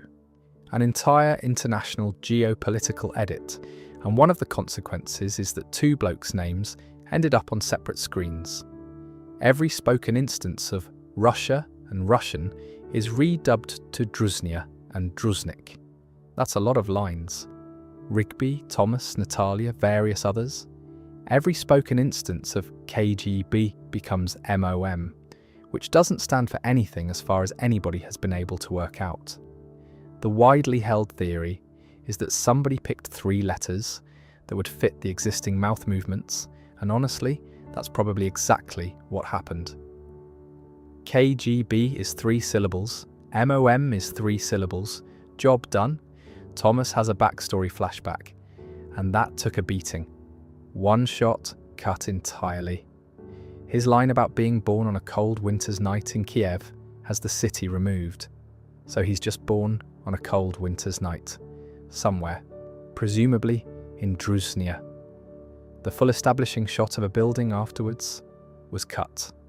And throughout that flashback, there are Russian buildings in the background, the ones with the onion domes. Those got painted out. Some shots survived with the domes erased. Other shots were simply dropped because the domes were too central to remove. There's a projector screen in the flashback with Russian writing on it, which was replaced with the English words Operation Park Lift. The following shot has CCCP on it, which became Druzhnia in a font that doesn't match anything around it. And there's a little map of the USSR next to it, which they also edited, presumably because somebody pointed out that changing all the text and leaving the map would look ridiculous. Then there's a large piece of machinery lowered into the ground with CCCP on it, painted off. They left the star on though, which is a slightly odd line to draw. Later, there are grey rocket things with CCCP written on them, painted off every time they appear. There's a small flag next to one of the characters with CCCP on it, painted off. There's a cassette tape labelled Russian Anthems. The text was erased, so it's now a blank tape. The music on it was not changed, which rather undercuts the whole exercise. There's a red star on a soldier's hat, which is a communist symbol, so that got erased too. There's a control box that Thomas carries around for most of the second half of the episode, with Russia written on it. That box gets thrown, dropped, grabbed and fought over constantly, and every single time the text is even partially visible, it's been changed to Druzhnia every time, including the shots where you can barely see it. There's a military display screen showing Russia, which they gave up on and simply cut. And there's a sequence where onion-domed buildings and statues start appearing in the park itself, which is the visual punchline of the whole plot. And that got cut too, along with several overhead shots of the park where those buildings were visible in the background. Though the person who catalogued all this notes that in a few wide shots the domes are still faintly there, presumably because they go by quickly enough that nobody caught them. On top of all that, there's a completely separate layer of edits in the same episode that have nothing to do with Russia. A chokehold with the choking sounds muted. A line cut, snoring dubbed in over an unconscious body so that children don't conclude he's dead, which is a recurring British habit we'll come back to. A punch change to a slap. A handcuffs joke, rewritten from Benson sounding delighted to Benson sounding confused. A gun painted out of a character's hands, leaving her pointing what looks like a finger gun. A close-up of a hand being broken, removed. So this one episode has edits for violence, for suggestive dialogue, for crude dialogue, for death, and for international politics all at once. It is, by a comfortable margin, the most heavily altered episode in the series. And here's the thing that I keep turning over. It would have been much easier to just not air it. It's a plot-relevant episode, sure, but that's never stopped a broadcaster before. There are plenty of shows where a plot-relevant episode has been quietly skipped in one territory and everyone's had to cope. Instead, somebody sat down and did all of that. Painted domes off backgrounds, rebuilt a title sequence, tracked a control box through a fight scene, found 3 letters that fit the word KGB. That's a genuine amount of labour applied to a cartoon about a park to sustain a fiction that the accents immediately dismantle. I don't know whether to find that admirable or absurd. Probably both. There's a postscript, and it's the thing that pushed me to give this its own section, rather than folding it in with the other UK edits. In the years after that episode first aired in Britain, the situation it was gesturing at stopped being tension and became a war, which retroactively makes a fairly silly spy parody feel quite different to watch, in a way nobody involved could have planned for. And then, on the 3rd of May 2026, Cartoon Network UK ran it again. As part of a regular show marathon, using the exact same edited version they'd made back in 2015. So Drusnia is still there. 11 years on, the fictional country is still doing its job, and Rigby is still looking at a blank sprinkler and reading writing off it that isn't there. So the first Terror Tales of the Park was the show's first half-hour special, and the last 3 minutes of it don't exist. Or rather, the last 3 minutes that were originally made don't exist. Cartoon Network looked at them, decided they were too gory and too violent for the audience, and the crew had to go back and redo them. What we got instead is Rigby being hit by a giant egg, which, on the surface, is a fairly gentle way to end a Halloween special. Except that a later episode establishes that Rigby is deathly allergic to eggs, which means the replacement ending, the safe one, the one that got approved, is arguably a character being killed by the specific thing that would kill him. I don't think anyone planned that. Excellent came later, and I doubt anybody was cross-referencing allergy continuity when they were scrambling to replace a rejected ending. But it's a very funny outcome. They swapped out something too violent and accidentally landed on something quietly worse. That's the pattern with these specials, actually, and it happened more than once. The second Halloween special also had its ending rejected for being too scary and too violent.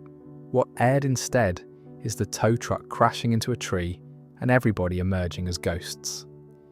Which is not, I would argue, a meaningful reduction in death content. Everybody still dies. They just die in a way that involves a tree. There's storyboard art floating about of the ending that got turned down, which means people have actually seen what they were going for, and the general fan consensus is that the approved version doesn't really dodge anything. It just reroutes. I find this whole dynamic quite interesting, because it's not a case of a network being squeamish about a show. Cartoon Network knew exactly what regular show was. They'd asked for it. The Halloween specials are full of proper horror imagery, people getting killed, body horror, all of it, and the vast majority of that stayed in. So the line isn't no death. The line is something much more specific and much harder to articulate, and both times the crew found it by walking straight through it and being told to come back. Right, now let's talk about the structural weirdness of the first special, because this one's genuinely odd, and it happened on both sides of the Atlantic. Terror Tales of the Park is made of 3 segments: Creepy Doll, Death Metal Crash Pit, and In the House. In Britain, Cartoon Network treated the first 2 of those as a single, ordinary, non-seasonal 11-minute episode, which meant Creepy Doll and Death Metal Crash Pit aired year-round, in the normal rotation, whenever. Meanwhile, the full 22-minute special, with In the House attached, only aired around Halloween. So for most of the year, British viewers had access to 2/3 of a Halloween special, presented as a normal episode with the umbrella title card removed and the special title music replaced with the usual clicking sound. Now the natural assumption is that this is just Cartoon Network UK being Cartoon Network UK, which is a reasonable assumption based on the last 20 minutes of this video, but it isn't quite that. A tweet from Quintel suggests that In the House was produced separately from the other 2 segments, and the production numbers for it are different from the rest, which would explain why it behaves like a separate object, and the same split shows up in America. US streaming services drop the Terror Tales title card and present In the House as the first story rather than the last. So whatever's going on with this episode, it isn't a British invention. It's something about how the thing was made in the first place. It was the show's first half hour, and I suspect the honest answer is that they were still working out how to do those, and the paperwork ended up in a slightly strange shape that has followed the episode around ever since. The edits within it are worth a mention because they're precise rather than blunt. Death Metal Crash Pit has a flashback explaining how the crash pit works, which involves Muscle Man dropping a cinder block onto a car's gas pedal. That got removed in Britain, on the reasonable grounds that it's a set of instructions for making a car roll on its own. The way they did it was to freeze frame on the 2 weeks earlier card for the duration of the shot, so it holds much longer than it should, They didn't touch the audio, so you can still hear the cinder block landing over a frozen title card. And then there's a scene later where Muscle Man does the same thing to escape the RV, which needed removing for the same reason, except they edited it 2 different ways depending on which version of the episode you were watching. In the standalone 11-minute version, they simply cut the shot clean. In the full special, they instead repeated an earlier shot of Muscle Man failing to open a window, slowed it right down to fill the same length of time, and left the original audio underneath. So you get Muscle Man mouthing dialogue you can't hear in slow motion, over the sound of a cinder block being thrown. 2 different edits for the same problem, in 2 versions of the same episode, both of which continued airing at the same time. And the person who catalogued this checked years later and confirmed that no, they never went back and made them match. In the house, the segment that only shows up at Halloween took the heaviest cutting.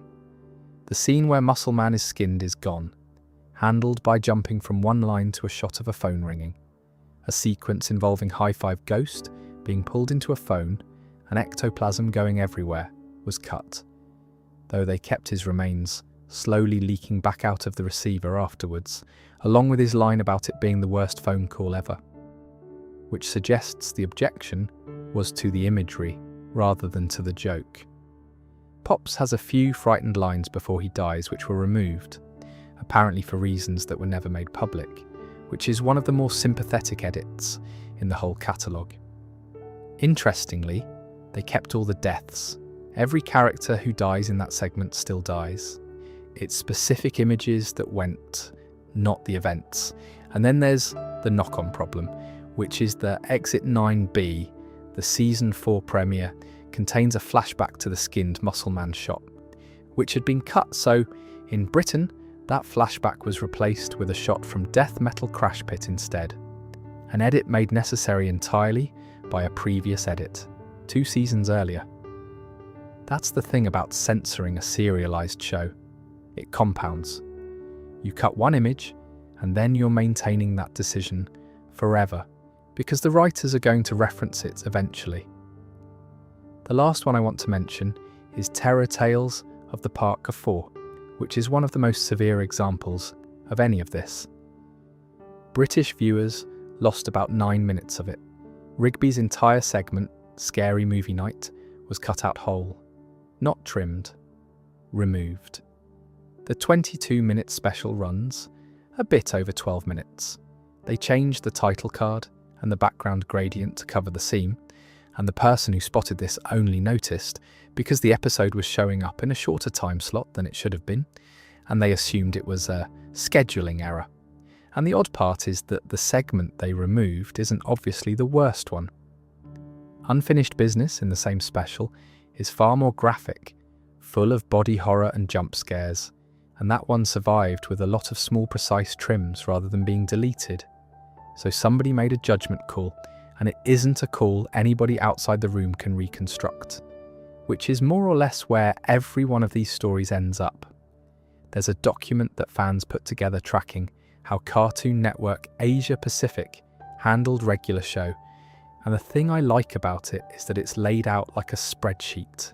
Every episode gets a status: tested and censored, tested and uncensored, tested and inconclusive, untested, and then the one that matters for this section: tested and refused airing.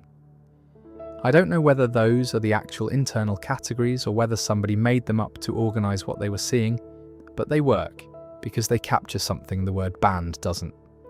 There are degrees of this. An episode can go out with 3 lines changed. It can go out only in a specific week of the year. It can go out and then get pulled afterwards. Or it can just never go out at all. So let's go through the refusals. Party Pete refused for sexual references, which, fair enough. In regular show, the character's entire function is to arrive at a party and start humping things, and there's not a lot of that you can trim around. Brain Eraser refused for sexual references and unusually for seizure references. That episode is genuinely one of the ruder ones in the early run. More Smarter refused for references to drugs and alcohol, and possibly, according to the people tracking this, for the sheer volume of insults and threats in it, which is a slightly funny reason to ban something. Not one specific thing, just the general density. Big winner, aired normally, and was not refused for violence.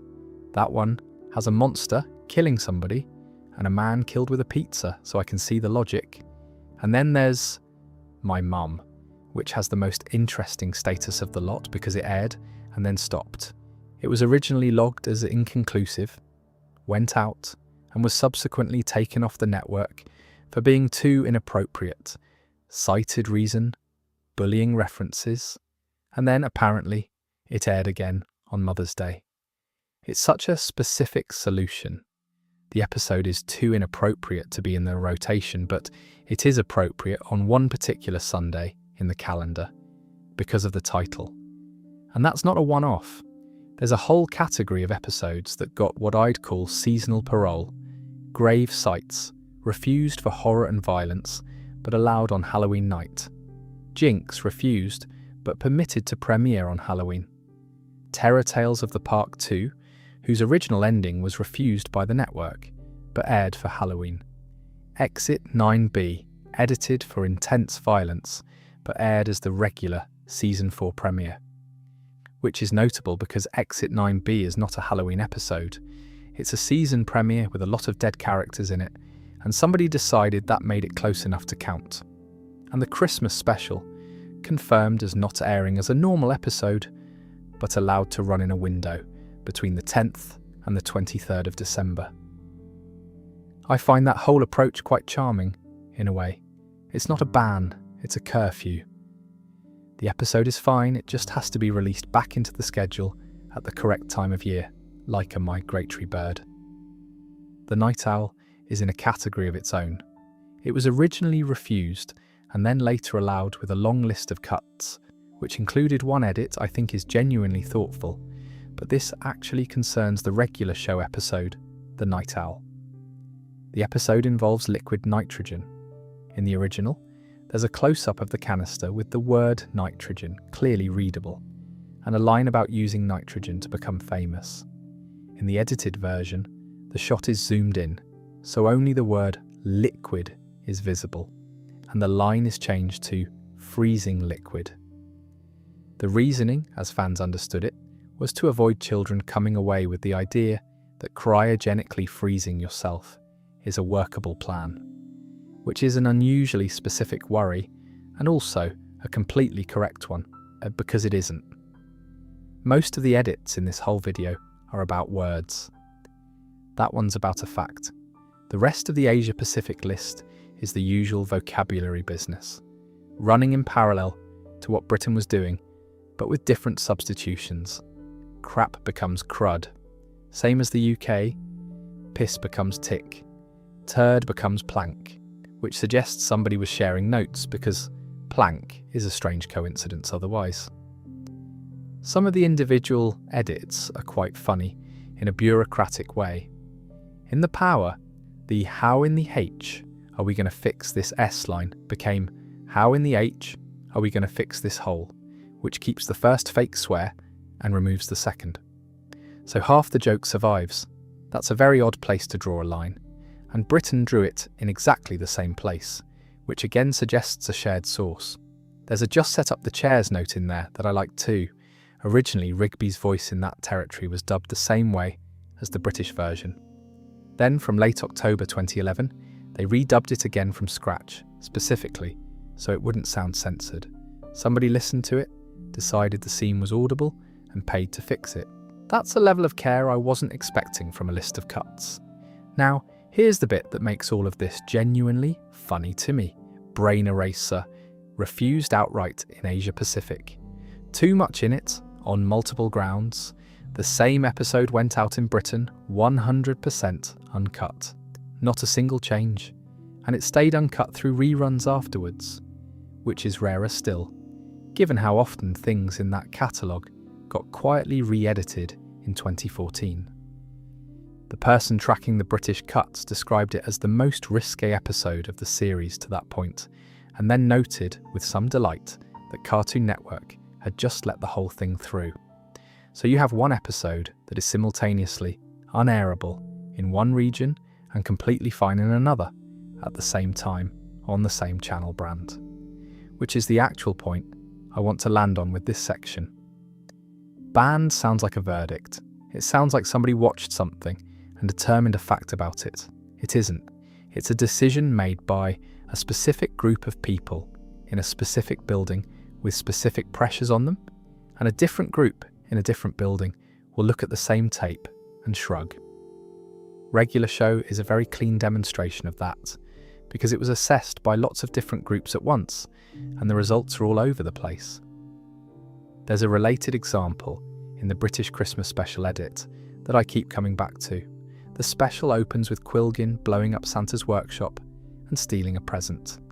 In the UK version, the shooting itself is cut, and Santa's gunshot wounds are painted out of the following shots. There's a split second where the wounds are visible as he falls, and those got painted away too, and a later scene where Mordecai and Rigby find him in a garage has all the wounds erased. Then Santa has a line where he complains that he was just shot at and fell 3,500 feet, which obviously had to go, because in that version he wasn't shot. So it's cut down to just, "Trust me, I'm the real Santa Claus." Very thorough, except they missed one shot. There's a moment where the wounds are briefly visible in the British version, which nobody caught because it goes by fast. And later in the same episode, there's a bulletproof vest scene built around the line, "But I shot you," which they left completely intact, presumably because it was too long and too structural to remove. So the British version of that special is one where Santa definitely wasn't shot, except in one frame nobody noticed. And also, somebody says, "But I shot you" out loud. That's the actual texture of television censorship, I think. Not a coherent policy. A person with a deadline, doing their best, missing a bit. We spent a while on the British cuts because they're the best documented, but there are multiple edited regional versions of this show running at the same time, and they make different choices about specific scenes and lines.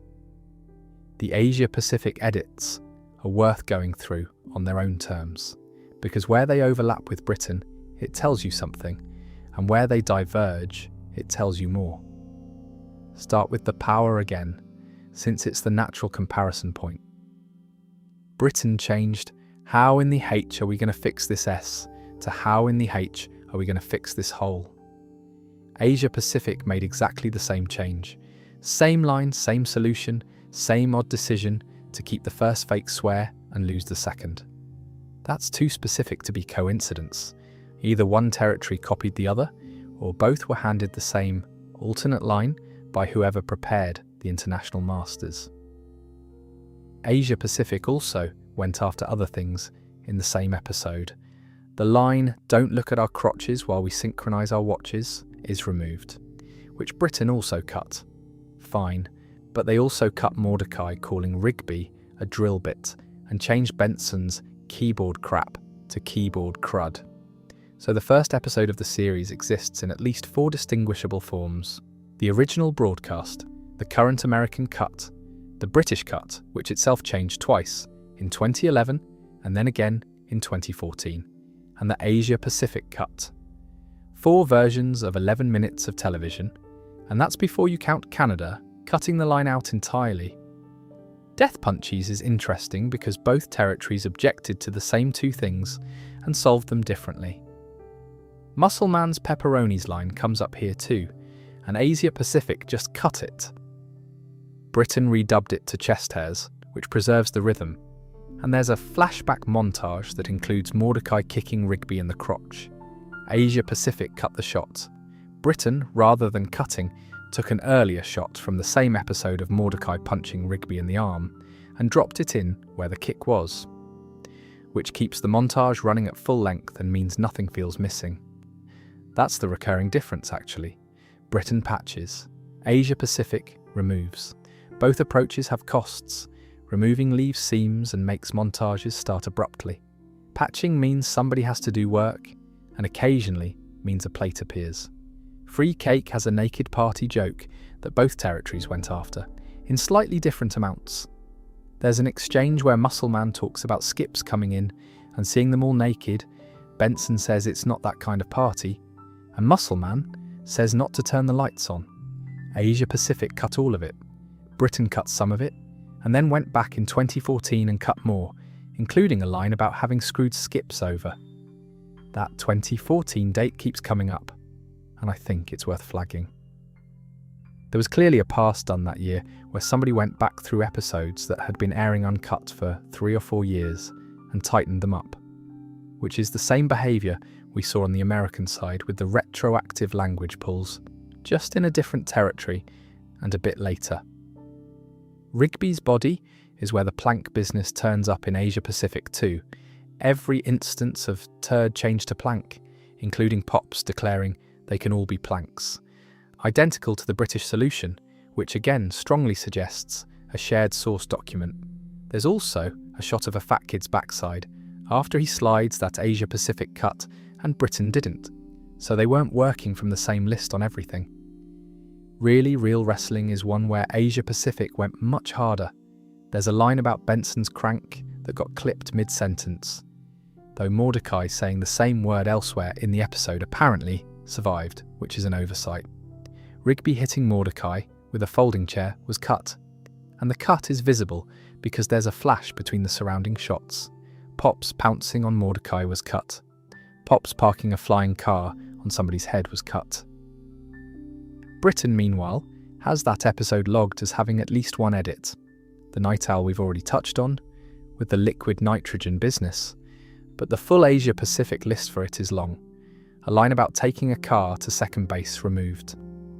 Muscle Man pretending to stab someone, cut. Multiple uses of jerk, clipped. An officer breaking a car window, cut. Any instance of the night owl's head coming off, cut. Britain's entire objection to that episode was one line about shoving a key into a sweet piece, which they replaced with something about donuts that doesn't make sense. One episode. One territory finds 7 problems. The other finds one, and it's a different one. Karaoke video has "Go chew on your own balls." Benson changed to "Go chew on your own gumballs, Benson," which is the 3rd time that specific solution has come up. Someone really committed to that fix. Weekend at Benson's has a note in the Asia Pacific list that I think is the most interesting entry in the whole thing. On the first airing, the entire Mississippi Queen sequence was missing. That's the montage where the guys are, to put it delicately, extremely drunk. In some censored international reruns, the episode jumped straight past it, and then on subsequent airings, it was back in, restored. The stated reason being that people were confused without it. So somebody cut it, watched the audience response and put it back, which is not how censorship usually goes. Usually the direction of travel is one way. There's also a line in that episode about it feeling like rush hour in somebody's lower intestines, which was cut, and a licensed song where the word wine is bleeped with a car horn. I like the car horn detail. If you have to censor a word in a cartoon, burying it under a silly noise is a much better instinct than dropping a flat beep over it. At least the horn is doing a bit. Gut model has Muscle Man's stomach being fried by a monster. Cut, with the scene jumping to 2 other characters shouting in slow motion. Death Bear has Mordecai shooting the bear, repeatedly reduced to shooting once, and a sequence of the bear slicing a man's arms off removed entirely, along with the man's line about wanting to go home, which is a fairly bleak thing to have been in the episode in the first place, in fairness. Out of Commission has a shot of Muscle Man on a stretcher with his backside on fire. Cut. Stick Hockey opens with an arm being thrown out of a doorway, which was cut so the episode jumps straight to 2 blokes deciding they need a table. And then there's a note in that list I find genuinely funny, which is that despite all of these cuts, the channel's own promotional bumpers included the ostrich video from Grilled Cheese Deluxe and shots from Rigby's Body and Meet Your Maker that had been censored inside the episodes. So the adverts for the show contained material that had been removed from the show, which is, I think, the single most television thing in this entire video. One department cuts it, another department puts it in a trailer, and nobody notices because they're on different floors. There's a storyboard out there for a version of Skunked that never got made, and I think it's the closest thing this show has to a proper lost episode. Here's the situation. Skunked, as it aired, is about Rigby getting sprayed by a were-skunk and having to get rid of it before he turns into one himself. Fine, solid episode. The original version of Skunked was significantly different from the one that aired. It was about Rigby getting sprayed by an ordinary skunk, deciding that everyone hates him because he smells, and then, in response to that belief, becoming an absolute nightmare to everyone around him. That's a much better idea, if I'm honest. It's a proper character episode. It's about Rigby doing the thing Rigby always does, which is turning an inconvenience into a personality crisis and then making it everyone else's problem. And it got greenlit. It wasn't rejected at pitch, it was approved and then scrapped last minute. Nobody's ever given a clean reason. The storyboard survives and has been shared publicly, so people have been able to look at it, and the general reaction is that it's a shame. I keep thinking about how rare it is for an animated episode to die at that stage. Getting greenlit means somebody signed off. It means the idea passed. And then something happened between approval and production that killed it. And whatever that something was, nobody wrote it down. Right, let's do the rest of these. Because there's a decent pile of them. There was supposed to be a scene in Mordecai and the Rigbys where Mordecai and Rigby ask Benson why there are instruments in the garage in the first place. And Benson has a flashback to when he was a hippie and to his ex-girlfriend, Veronica.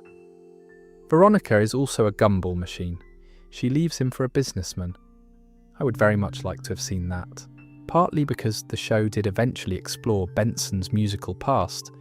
The revival has an episode about him getting kicked out of a band, but mostly because Benson's hippie girlfriend, who is also a gumball machine, left him for a businessman, is a complete sitcom in 11 words. In Skip Strikes, Skips was originally going to have a different secret. Rather than what's in the episode, the reveal was going to be that he was friends with the magic elements. That's a small change on paper, but it matters because Skip's backstory is one of the things the show got genuinely good at. Skip's story, later on, is one of the best episodes they ever made. The idea that his big secret was originally a friendship rather than the thing they used as a fork in the road for the whole character. Then there's the parent situation, which I think is the biggest miss in the whole list. Mordecai's mother and Rigby's mother were both written up properly. Mordecai's mum was going to be the critical one, a woman everyone else thinks is a wonderful mother, who her son experiences completely differently. Rigby's mum was going to be sweet and loving and protective, which, if you know these two characters at all, is exactly right. Of course, Mordecai has a mother everyone else admires. Of course, Rigby, the disaster, has a mum who thinks he's marvellous.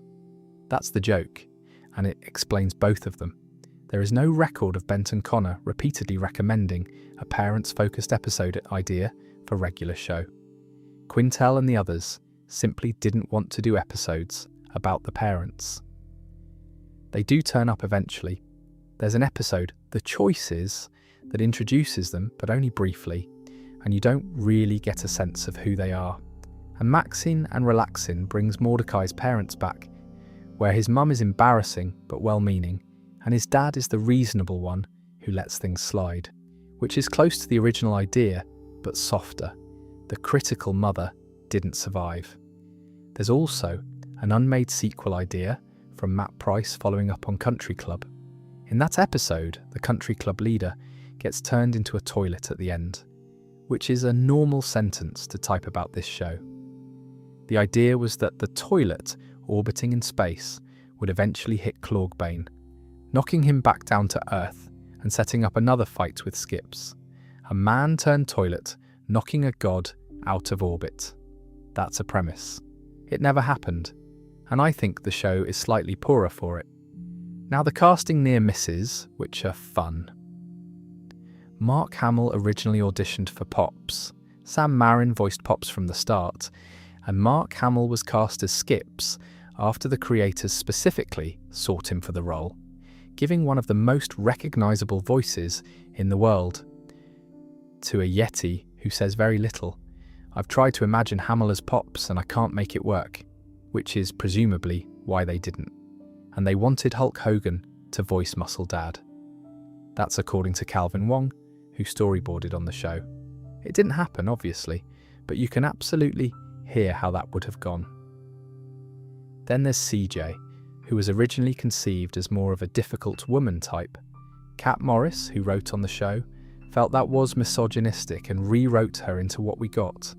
A character with some genuine emotional hang-ups, who is otherwise well-adjusted and kind. I think that's the right call, and I think it's worth saying so plainly, because CJ works. She's one of the better written characters in the back half of the series, and she works precisely because the show didn't make her the problem. A couple of smaller ones, both driven by the censors rather than the crew. In The Unicorns Have Got to Go, the lady that the unicorns bring for Mordecai was originally going to be an obviously cross-dressed man in a fairly minimal outfit.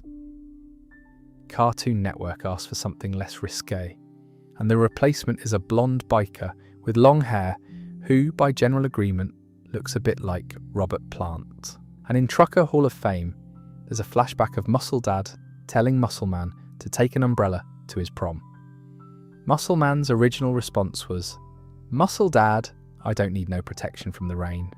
The censors read that as a condom joke, or, depending on how you look at it, as an endorsement of not using one. Either way, it got edited, which I think is a genuinely fair catch. That is a condom joke. Well-spotted standards and practices. There are a couple more scattered about that I'll mention quickly. Margaret was originally not going to wear any clothes, on the same logic as Mordecai, who is a bird and therefore doesn't. That got changed, for reasons that don't need spelling out. Rigby was originally going to wear a tie, which is an odd image. Rigby in a tie suggests a completely different relationship to the job, and in Do Me a Solid, Rigby was originally going to keep the tape rather than destroy it, which changes the ending of that episode fairly significantly. What strikes me about this whole list, taken together, is how ordinary most of it is. There's no scandal in here.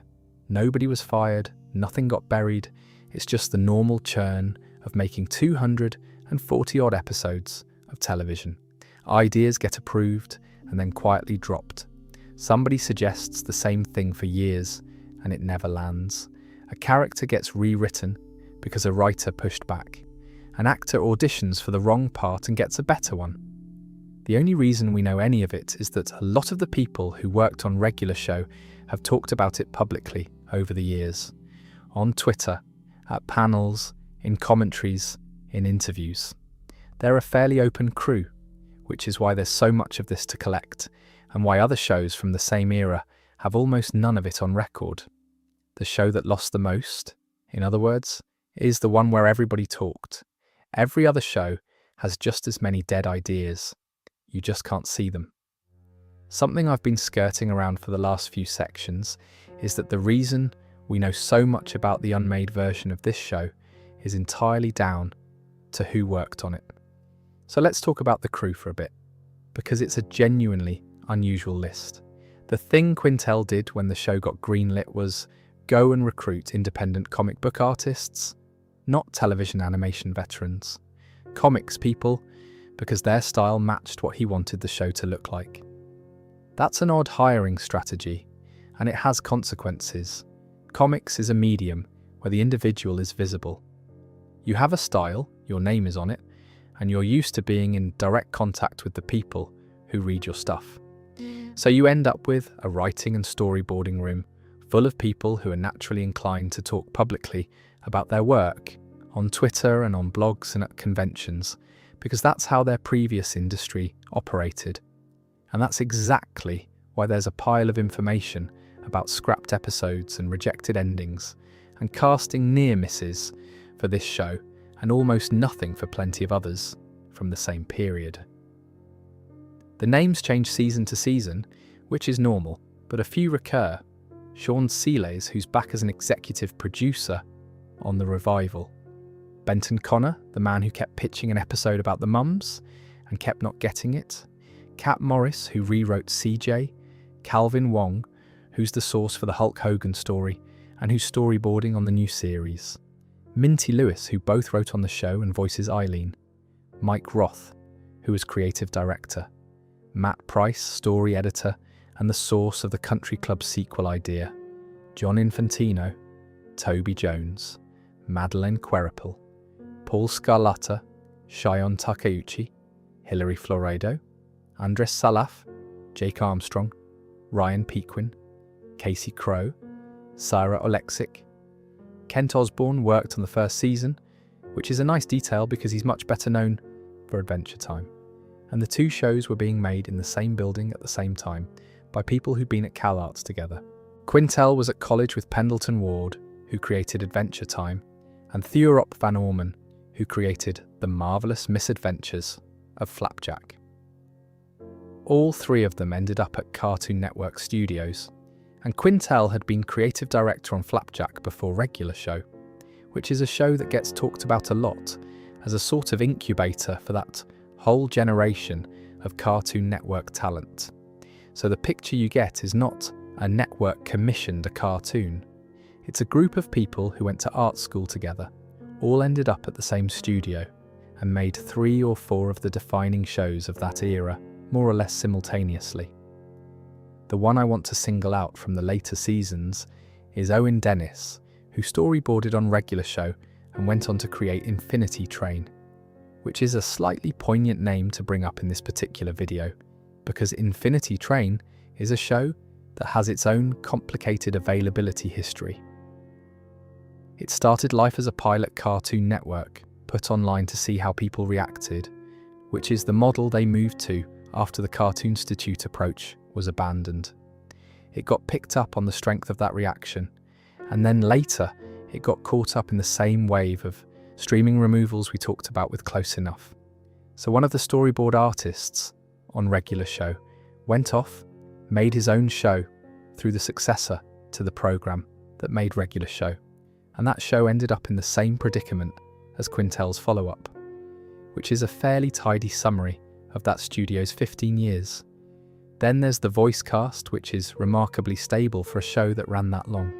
Quintel as Mordecai and High Five Ghost, Salyers as Rigby, Marin as Benson, Pops and Muscleman, Hamill as Skips, Roger Craig Smith as Thomas, Minty Lewis as Eileen, Janie Haddad Tompkins as Margaret, and the entire core of that is back for the revival, which is not a given.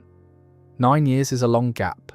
People move on, change agents, price themselves out, retire, getting essentially the whole main cast back for a revival of a show that finished nearly a decade earlier is the sort of thing that only happens when everyone involved liked doing it. Hamill's the one that gets attention, obviously, because he's Hamill, but the fact that he confirmed his return in September 2024, months before most of the other announcements, tells you something. He wanted to. There's a thing about Skips as a role I've always found funny, actually. Hamill has one of the most recognisable voices in the world and one of the most extraordinary ranges of anyone doing voice work, and they cast him as the character who says the fewest words per episode of anybody in the main cast. Skips' whole thing is turning up, saying one flat sentence that solves everything, and leaving. That's a deliberate use of a famous voice, and it works because of the contrast. If Skips talked more, it wouldn't land. And the reason he skips at all is that Marin and Hamill switched roles after their voices didn't match the characters they had originally read for, which means the entire shape of that character in the finished show exists because of J.G. Quintel's original concept for a wise Yeti mentor.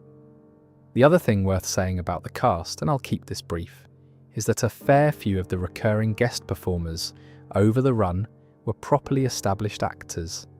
Malcolm McDowell as Antipops, Jason Mantzoukas and David Kochner were guest performers on Regular Show. Tompkins and Kurtwood Smith in the film. Steve Blum and Fred Tatasciore in various places. Which happens because voice actors talk to each other, and because a show that people enjoy working on gets a reputation, and then it becomes easy to book people. Anyway, the point I'm making with all of this is fairly simple. Every show has a version of the material in the last section. The scrapped episode, the rejected ending, the casting that nearly happened. That's not special. That's just what making television is. What's special about Regular Show is that the people who made it were, by disposition and by background, the sort of people who mention it afterwards. On a commentary, in an interview, in a reply to somebody on Twitter at 11 at night, which means a show about two blokes who never do the work has an unusually complete record of the work.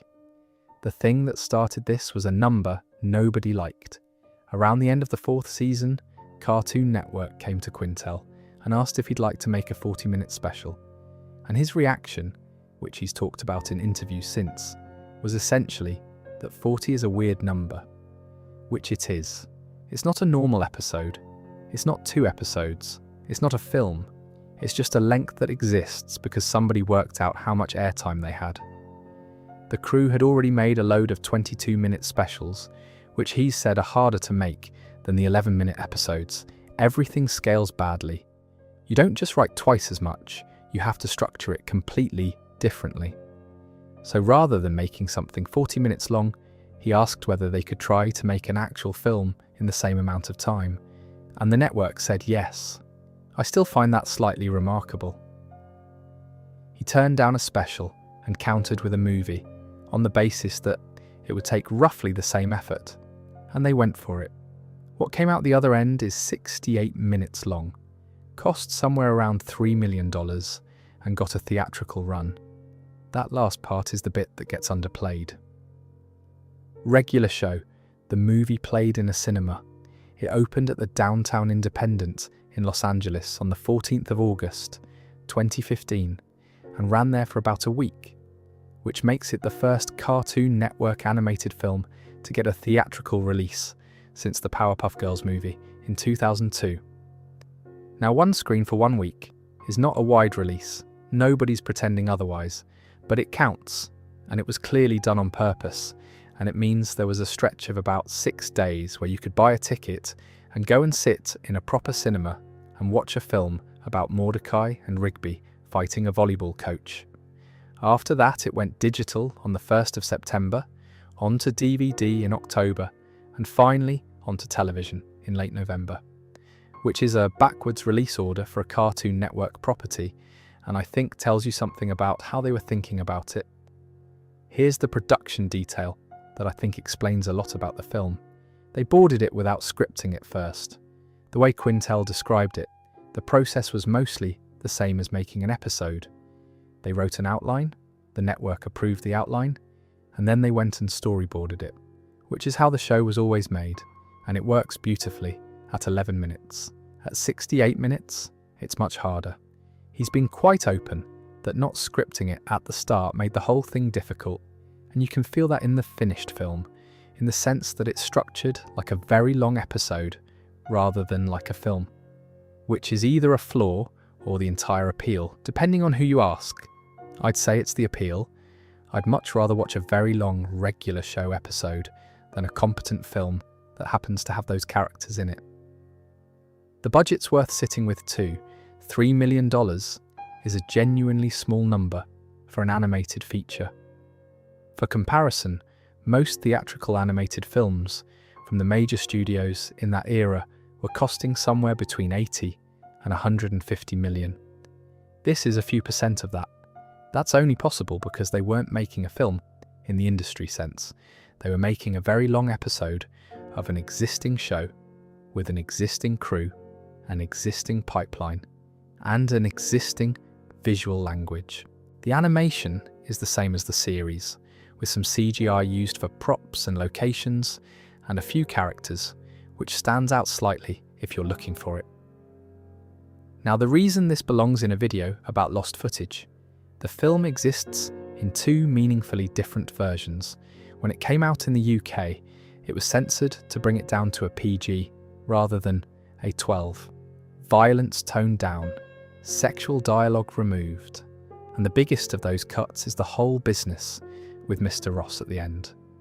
In the original, there's a sequence involving Ross being revived and then having his head sliced off by Rigby. All of that is gone in the British version. That's a genuinely substantial removal. It's not a line, it's the resolution of the antagonist.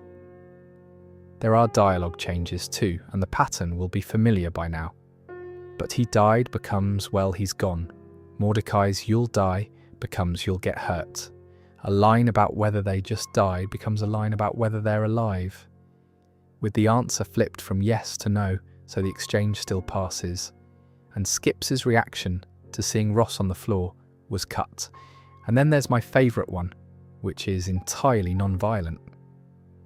Muscleman's line, always guard your pepperonis, became always guard your chimichangas. I've mentioned that pepperonis edit obliquely already in this video because they did the same substitution in an episode, which tells you that at some point somebody established a standing rule and chimichangas became the official British replacement for whatever pepperonis are a euphemism for. There is a document somewhere, or at least there was, that says that. I would like to read it. Anyway. What all this means is that the version of Regular Show, the movie that a whole generation of British kids saw, ends differently to the version American kids saw. Not slightly. The antagonist's fate is different. That's not a censored line. That's a different film. And unlike the language edits in the series, there's no DVD anywhere that has both. You get the version your region got. There's one more thing about the movie I want to mention because it fits the theme. The DVD came with commentary, which sounds like a small thing, and it is, but commentary tracks are one of the few reliable places where production details survive. A lot of what we know about the pilot comes from a commentary. A lot of what people know about how episodes were built comes from commentaries. Commentary tracks are also one of the first things to disappear when a title moves to streaming. Nobody puts them up. They're not part of the asset. So a film that has a commentary track on a disc from 2015 has a commentary track that was also offered on some digital platforms. But when those discs stop working and those digital versions go away, the conversation on them stops existing. That's a slightly gloomy note to end on, so let me end on the better version of it instead. The reason the film exists at all is that one bloke looked at an offer of 40 minutes, decided the number was strange, and asked for something harder, and a network that had every reason to say no said yes, and gave him a week in a cinema at the end of it. That's a good outcome. Most people don't get to counteroffer. I want to talk about Close Enough for a bit, because it's the strangest entry in all of this, and it's the one that's least about censorship. Quick recap for anyone who hasn't seen it. Close Enough is the show Quintel made after Regular Show ended. It's about a couple in their early 30s, Josh and Emily, and their young daughter Candice, living in a Los Angeles duplex with their divorced friends, Alex and Bridget. Ordinary domestic problems escalate into science fiction nonsense. If you've been paying attention for the last hour, that's a recognisable formula. And Josh, as I mentioned right at the start, is the Clark design from 2 in the AM PM. Same drawing, roughly 15 years later, now with a mortgage. Here's the timeline, and it's a grim one. The show was made for TBS, not Cartoon Network. TBS, which is an American cable network aimed at adults, and which fits because Close Enough is a properly adult show rather than a TV PG show pushing at the edges. It was originally intended to air in 2017. It did not air in 2017. It also did not air in 2018 or 2019. It sat there. The reasons given over the years amount to various delays and setbacks and corporate reshuffling, which is a set of words that means nobody wanted to say the actual reason out loud. It finally premiered on the 9th of July, 2020, on HBO Max, 3 years late, on a different platform, for a different reason than it was made. And during that gap, it acquired a lost media page of its own, because the pilot was made and nobody outside the company had seen it, and there was no clear statement about when or whether anyone would. That's a genuinely odd situation. Not a cancelled show, not an unaired pilot from 1994 that got thrown in a skip. A finished, modern, professionally produced series by a well-known creator sitting on a shelf, while people online catalogued it as missing. Then it came out, and it was fine. Better than fine. It reviewed well.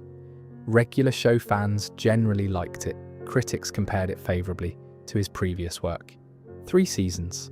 And then, in July 2022, HBO Max cancelled it. And about a month after that, they removed it from the service entirely. That's the part I want to sit with, because it's the bit that makes this a lost media story rather than a cancellation story. Being cancelled is normal. Shows get cancelled constantly. It's disappointing, and then you move on, and the episodes are still there. Being removed is different. Being removed means the thing that was made no longer has a place to be watched. And this was happening a lot around then for tax reasons, as part of a broader wave of streaming services deleting their own content because it was worth more to them written off than sitting on a server. For a while, there was still Netflix internationally, so if you were outside the United States, you could still watch it. That went too in May 2023, so a show that was made in 2017, released in 2020, and cancelled in 2022 was substantially unavailable by 2023. 6 years from production to effectively gone. Compare that to Regular Show, which has episodes that have been continuously available in some form for over 15 years, in multiple edits, across broadcast, DVD, Blu-ray, and streaming. Even the bits that got censored survive somewhere, because physical objects exist and people kept them. Close Enough doesn't have that safety net in the same way. It came out at the point where physical media had mostly stopped being the default, which means the copies that exist are the copies people made. I don't want to be too doom-laden about this, because the practical reality is that things which go away tend to come back eventually. Rights get sold, somebody licenses a back catalogue, a show turns up on a service nobody expected. That happens all the time, and it's happened to plenty of titles that were pulled in that same wave, but it does change the shape of what lost means. And I think Close Enough sitting next to Regular Show in the same career is about as clean a demonstration as you could design. One show got censored, edited, redubbed, repainted, and refused airing in multiple territories over 8 seasons. And all of those versions are still findable because they were broadcast and pressed onto discs. The other show was never censored, never banned, never had a frame painted out, and became much harder to watch much faster, because it was only ever a file on somebody else's server. The threat to Regular Show was standards and practices. The threat to Close Enough was a spreadsheet. There's one more thing here that I find quite sad in a low-key way. That pilot, the TBS one, the one that got made in 2017 and never surfaced. As far as I can tell, it still hasn't properly surfaced, which means somewhere there's a finished episode of a television show made by a creator whose work is watched by millions of people that essentially nobody has seen. Not because it's controversial, not because it's bad, because a network changed direction, and then a different company bought everything, and the version they eventually put out started somewhere else. And that's a completely ordinary thing to happen. That's not a scandal. Pilots get reworked, replaced, quietly dropped from the running order all the time. It's just that when it happened in 1993, nobody could catalogue it. Now people can, so they do, and there's a page for it waiting. Anyway, that's the outlier in the collection. Let's go back to the park, because there's one more thing to say about how the original run actually finished. Before we get to the tapes, I want to do a slightly different kind of section here, because there's a thing running underneath everything we've talked about tonight, and I don't think it's a coincidence. Regular Show is obsessed with obsolete media, not casually, structurally. It's one of the show's actual subjects, and once you notice it, you can't stop noticing it. There's an episode called The Best VHS in the World, which is about a video rental shop and a tape they have to return or face consequences. There's an episode called The Last Laserdisc Player. There's High Score, about arcade cabinets, Rage Against the TV, Video Game Wizards, Power Tower, which contains a test card, the thing that used to appear on television when there was nothing on, which for anybody under about 30 is already a historical artifact.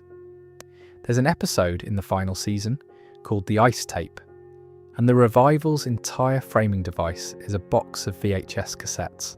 That's a show with a fixation, and I think the reason for it is fairly straightforward, which is that Quintel and the people he hired were in their 20s and 30s in the late 2000s, which means they grew up in the last generation where you had to go somewhere and physically obtain media in order to watch it. That's a specific experience, and it produces a specific kind of nostalgia. Not nostalgia for the content, nostalgia for the object and the ritual around it. Going to the shop, the shelf, the box being empty because somebody else has it, the bit where you have to rewind it, the fact that if you lost it, it was gone, and you owed somebody money, which is why so many of these episodes are structured as quests. The show turns "we have to return a video" into an odyssey, because for the generation that made it, that genuinely did feel like a small quest, and the stakes genuinely did feel disproportionate. Now here's the bit that interests me. Given everything else in this video, every one of those formats the show is nostalgic about is a format that degrades. VHS degrades. Every time you play a tape, it gets slightly worse. Every time you copy one, the copy is worse than the original. That's not a metaphor, that's how magnetic tape works. Generation loss is a physical fact. Laserdiscs rot. There's a genuine phenomenon called laser rot, where the disc oxidizes internally and the picture starts breaking up, and it affected a meaningful chunk of the discs pressed in certain plants. Arcade cabinets have batteries that die and boards that fail, and there are games that only exist now because somebody went and dumped the ROM before the hardware gave up. And a broadcast, if nobody records it, is gone the moment it ends. That's how we lost enormous amounts of early television. Nobody thought of it as an archive. It was a thing that went out, and then it was Tuesday. So you've got a show that spends 8 years being fond of formats that lose information over time, made by people who understood exactly why those formats were charming, and then that show quietly did the same thing to itself. Lines were recorded over, shots were repainted, endings were replaced, a country was renamed. 9 minutes went missing in one territory, and the only reason anybody can reconstruct any of it is that some people kept the discs and one person wrote it all down. That is exactly the situation you'd be in with a tape. I don't think anybody planned that. I genuinely don't think there's a clever intention in it. But I do think it's the reason the revival's framing device works as well as it does, and I suspect it's why somebody landed on it. Because if you've made a show about VHS tapes and your show has spent 15 years accumulating alternate versions and removed footage and edits nobody documented, then here's a box of tapes with things on them you never saw isn't a gimmick. It's just an accurate description of the situation. There's one more angle on this I want to mention, because it's the part that's actually changed. The formats the show is nostalgic about all had a property that current media doesn't, which is that once you had a copy, you had it. Nobody could take it back. The shop could go out of business, the studio could disown the film, the network could decide the episode was a mistake, and your tape still worked. That is the single most important property of physical media, and it's the one nobody thought about until it went away. We've had 2 examples of it in this video already: the uncut lines that survive on compilation DVDs because a disc can't be updated, and Close Enough, which vanished off a service and became genuinely hard to watch in a way that would have been impossible if it had shipped on discs. The show that's nostalgic about tapes is much better preserved than the show that came after it. Not because anybody tried harder, because of the format. I'm aware I'm at risk of sounding like a man shouting about how things were better before, so let me be fair about it. Streaming is enormously better in almost every way that matters day to day. The catalogue is bigger, the quality is higher, nothing gets scratched, and you don't have to drive anywhere at 8 in the evening. I'm not giving that up, and neither is anybody else. The trade is that permanence stopped being a default and became a service. And services change. Anyway, that's my slightly indulgent theory section, and I'd say the evidence for it is decent, but you're welcome to think I'm reading too much into a cartoon about a park. What I would say is that if you go back and watch the best VHS in the world now, with everything we've talked about tonight in your head, it plays a bit differently. It's an episode about two blokes who are terrified of losing a tape, which, as it turns out, was a completely reasonable thing to be worried about. Since we've covered a fair amount of ground, I thought it might be useful to just lay out plainly what's actually still unavailable, as opposed to what's merely awkward to get hold of. Because those are two different categories, and they've been mixed together for the last couple of hours.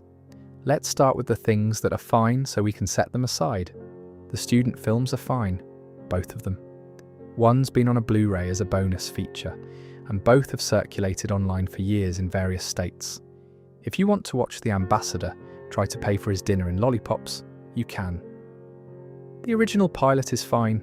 It went up on Cartoon Network's own website in 2009, it's been on home releases as a bonus, and the extended version aired as an episode. Between those, it's about as available as an unaired pilot gets. The animatics and the recorded pitch are fine, as long as you have the disc, which is a caveat but not a serious one. Regular show. The movie is fine in the sense that it exists and you can watch it. Which version you get depends on where you are, and that's a real issue, but neither cut is missing. Right. Now the actual gaps. The Cartoon Institute shorts are in the messiest position of anything here. 14 finished pieces of animation, most of them officially posted at one point and then taken down. 3 of them never officially posted at all. There is no legitimate way to watch them today. The copies that exist are whatever people saved off the internet between 2009 and 2010.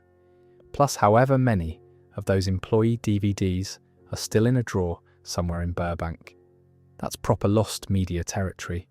Not lost in the sense of destroyed, lost in the sense that the only route to it is somebody else's hard drive.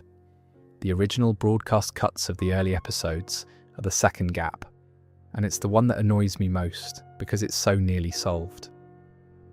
3 lines, 3 different sources, no single release with all of them, and 2 of those sources are compilation DVDs that went out of print years ago, while the third was a streaming listing that no longer exists.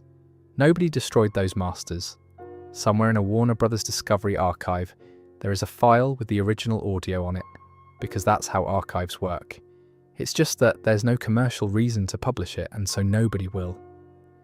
The rejected Halloween endings are the third gap, and this one's more interesting because it isn't clear how much was ever finished. For the first special, we know the last 3 minutes were redone. Whether that means fully animated footage exists somewhere, or whether it was caught at the storyboard stage, I genuinely don't know, and I've not seen a clear statement either way. For the second special, there's storyboard art out there of the rejected ending, which suggests it was killed at boards rather than after animation. Which is the normal way these things go, and it means the honest answer is probably that there isn't a finished alternate ending sitting in a vault. There's a stack of drawings. The original skunked is in the same category. The storyboard survives and has been shared. There's no animated version, because it was scrapped before that happened.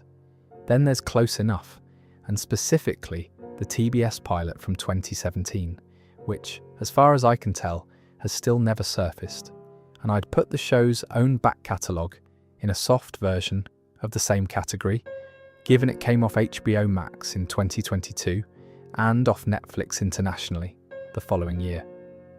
Things do come back, and I'd expect that one to at some point, but expect is doing some work in that sentence.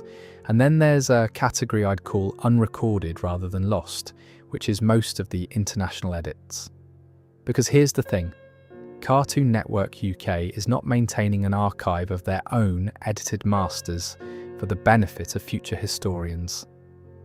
Neither is any other regional feed. Those versions existed because they were broadcast, and once a regional feed stops running a show, the specific cut they made stops being played anywhere.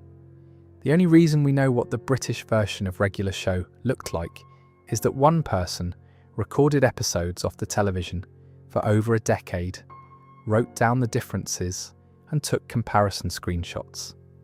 That website is now closed to updates, still online, and functionally the primary source for an entire alternate version of a major cartoon.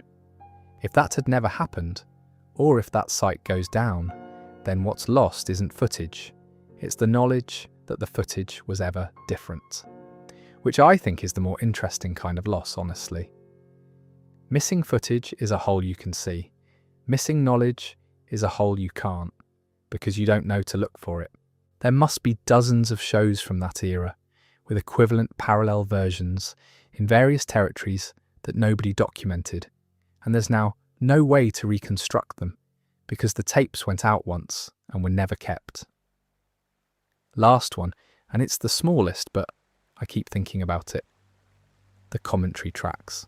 They're not lost, they're on discs, but they're on discs, which means they exist for exactly as long as the discs and the players do, and they were never ported anywhere. So there's a running conversation between the people who made this show, recorded across a couple of releases in the early 2010s, which is currently the source of a decent chunk of what anybody knows about the production, and which has no home outside plastic. Anyway, that's the inventory. 14 shorts in limbo, 3 lines scattered across dead formats, a stack of storyboards for things that never got animated, a pilot nobody's seen, an entire regional version of the show that exists as one person's notes, and a commentary track that will outlive its own playback hardware by about a decade. Not a bad haul for a cartoon about 2 blokes avoiding work. There's a dome. It shows up in season 7 and it's not presented as a big deal. Something appears over the park, and then the show carries on doing what it does. Episodes about burritos and video shops and Muscle Man's various crises. And it stays. Episode after episode, this thing is just there in the background. And after 10 or so episodes of that, you genuinely do stop noticing it. Which was the plan. Quintel has said as much. You forget about the dome, and then the season finale explains what it is. And the park gets ripped off the surface of the Earth and launched into space with everyone still on it. That's a lovely bit of long-form planning from a show that spent most of its life being deliberately episodic. Something sits in the frame for months until it becomes furniture, and then it goes off. Here's the part that matters for how the ending worked out. They knew during season 7 that season 8 would be the last one. That's not a case of a show getting cancelled and scrambling. They'd been talking about it internally, aware that they were one of the longest running series the channel had ever had, and that everything ends eventually, which meant they had a batch of episode ideas ready to go the moment it was confirmed. The dome was already planted, the ending was already being aimed at. The announcement came publicly in September 2016, a couple of weeks before the final season started, and the framing from both sides was unusually warm for this sort of thing. Quintel said they'd got to tell all the stories they wanted to tell, and were choosing to go out exactly how they wanted, bringing everything full circle.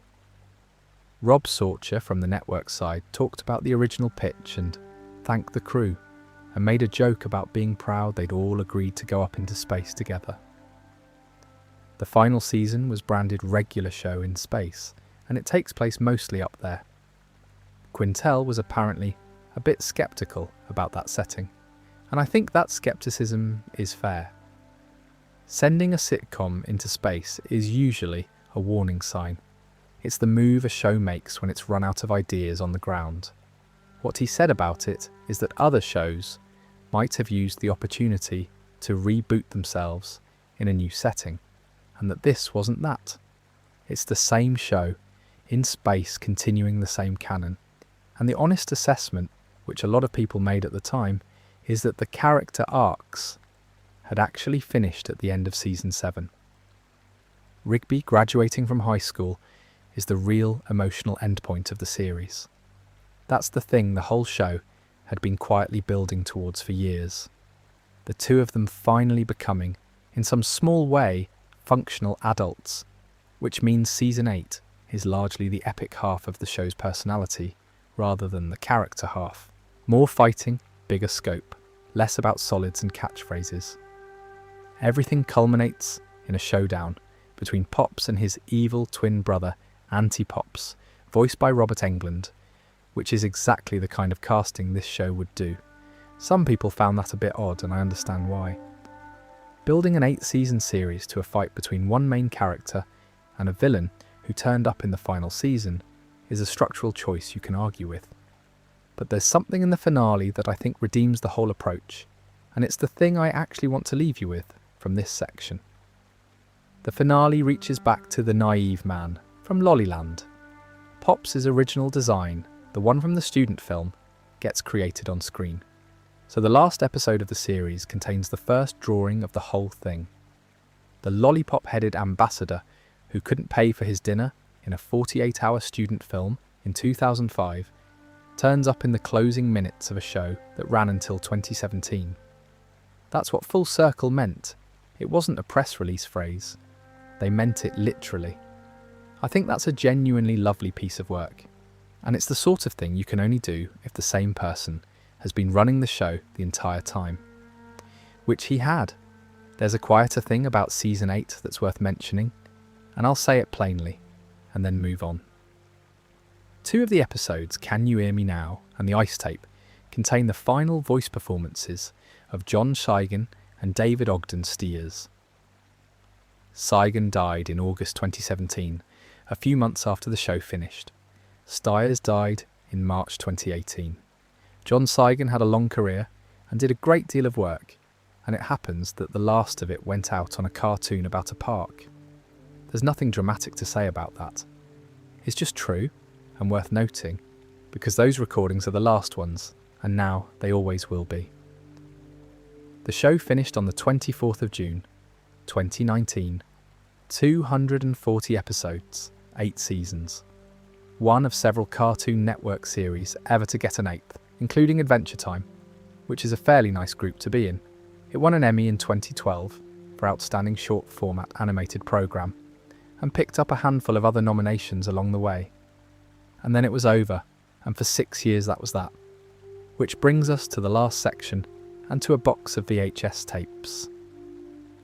Before we get to the announcement dates and the reviews, I thought it might be worth just going through what's actually in the first batch of the revival, because it's a decent snapshot of whether the thing works. The opening special sets up the framing. Pops, in the afterlife after the finale, accidentally breaks his memory tape and goes looking for another copy, which is how the box gets found. It's storyboarded by City Lou and Calvin Wong, and it uses Mr. Blue Sky by Electric Light Orchestra, which is exactly the kind of needle drop this show always went for. Slightly obvious, completely correct.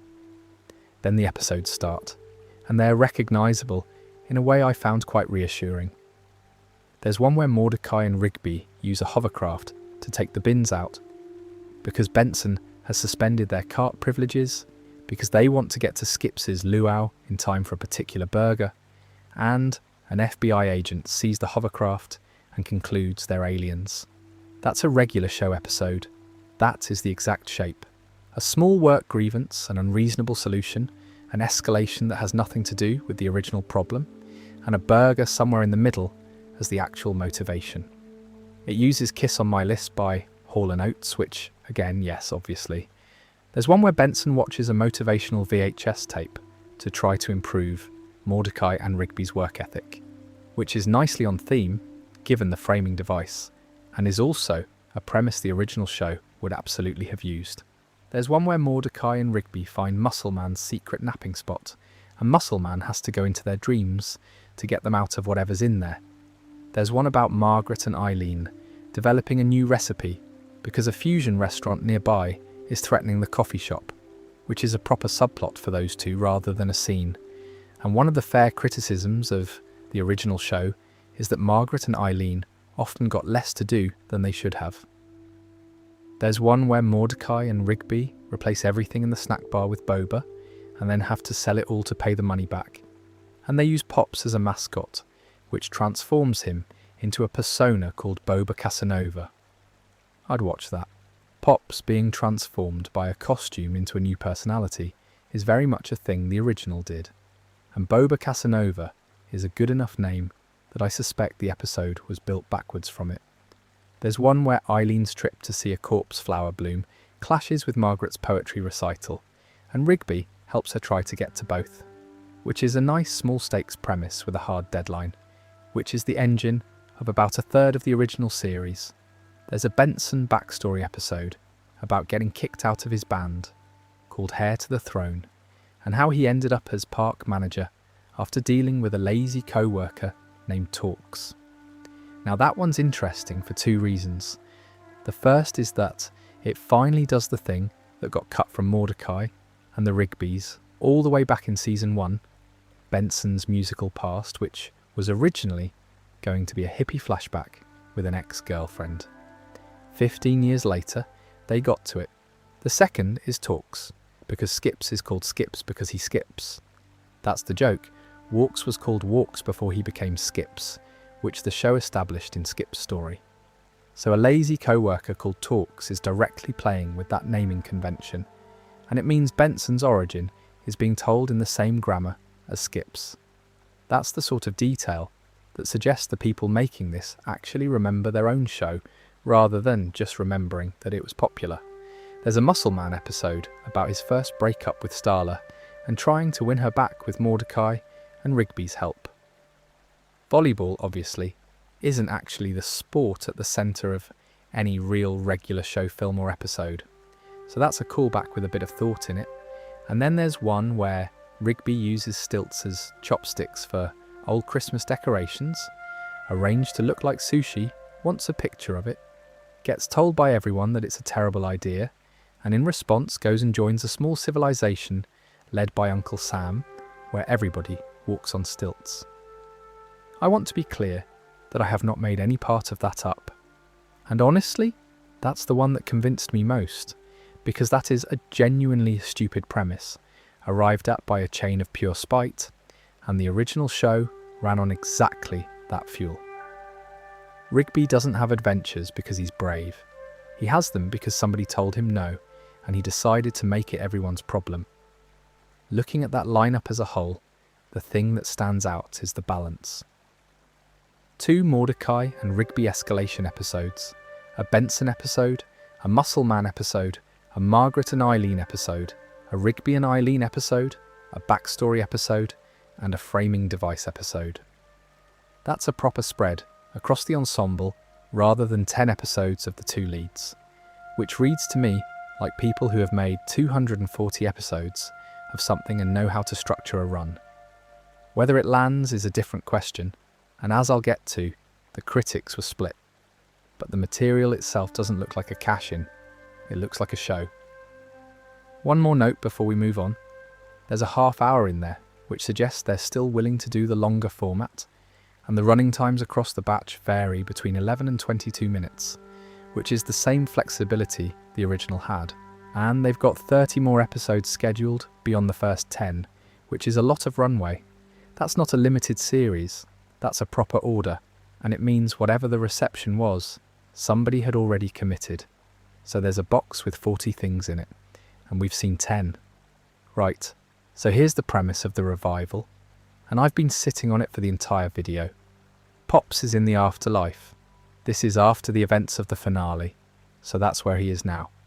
And he's got a tape of his memories, and he breaks it, and he goes looking for another copy. What he finds instead is a box of VHS cassettes full of regular show episodes he's never seen before.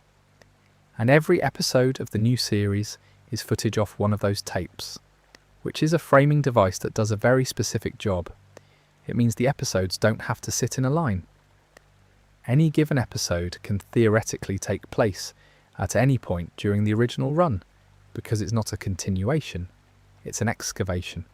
They're not saying, here's what happened next. They're saying, here's something that happened which you didn't see. That is an extremely clever solution to the problem of reviving a show you deliberately finished. You don't have to undo the ending. The ending is what makes the framing work. And it means that a show with a genuinely large pile of removed footage behind it has come back as a show about finding removed footage, which is either a very deliberate joke by people who know exactly what their own production history looks like, or a coincidence so tidy it might as well be deliberate. Let's do the facts. It was announced on the 12th of June 2024 at Annecy, which is the big international animation festival. Warner Bros. Discovery said a new regular show series called The Lost Tapes had been greenlit for 2 seasons, with Quintel back as showrunner. 2 seasons up front, by the way, not a trial. That's a fairly strong vote of confidence. On the 30th of September that year, Mark Hamill confirmed he was coming back as Skips. And after that, it emerged that most of the original cast were returning. William Salyers, Sam Marin, Minty Lewis, Janie Haddad-Tompkins. Quintel voicing Mordecai and High Five Ghost as before. Sean Seales is back as an executive producer alongside Quintel and Sam Register. Mark Mothersbaugh, John Enroth and Albert Fox are back on music. It's a genuine reassembly rather than a brand exercise. It premiered globally on the 11th of May 2026, opening with a half-hour special. 10 episodes to start, with 30 more scheduled after that. Cartoon Network first, then HBO Max the following month, and then there's the bit I could not have made up. On the 28th of May 2026, episodes 16 and 22 turned up on Hulu and Disney Plus through a bundle subscription, prematurely. Neither had aired anywhere in the world. They were up for a few hours and then taken down. So a show about lost tapes accidentally released 2 of its own episodes, early, out of order, on the wrong platform, and then pulled them. That is new lost media, made and unmade in an afternoon. There will now be a small number of people who watched episode 22 of a series before episode 11 existed, because of a bundling error, and there will be a wiki page about it, and I think that's marvellous. As for whether the show's any good, the reviews have been mixed, and I'll give you both sides fairly, because I think both sides have a point. The positive read is that it's faithful. One reviewer described the humour as still absurd, blending the offbeat and surreal with the same fast-paced energy, and said the comedy lands more or less the same as it used to. Another praised the format specifically, the fact that it presents episodes as stories that could have existed alongside the original run, rather than trying to continue it. The critical read is essentially that faithfulness is the problem. One review gave it 2 out of 5, describing the material as too familiar, short on surprises, and drew a comparison to long-running shows that stay on air past their best. Another said it doesn't stack up against the original at its peak, and that it feels frantic and poorly paced, losing the contrast between chilled-out characters and absurd circumstances that made the show work in the first place. I think that last criticism is the sharpest one, and it's worth explaining because it's a real observation about how this show functions. Regular show is not funny because weird things happen. Loads of cartoons have weird things happen.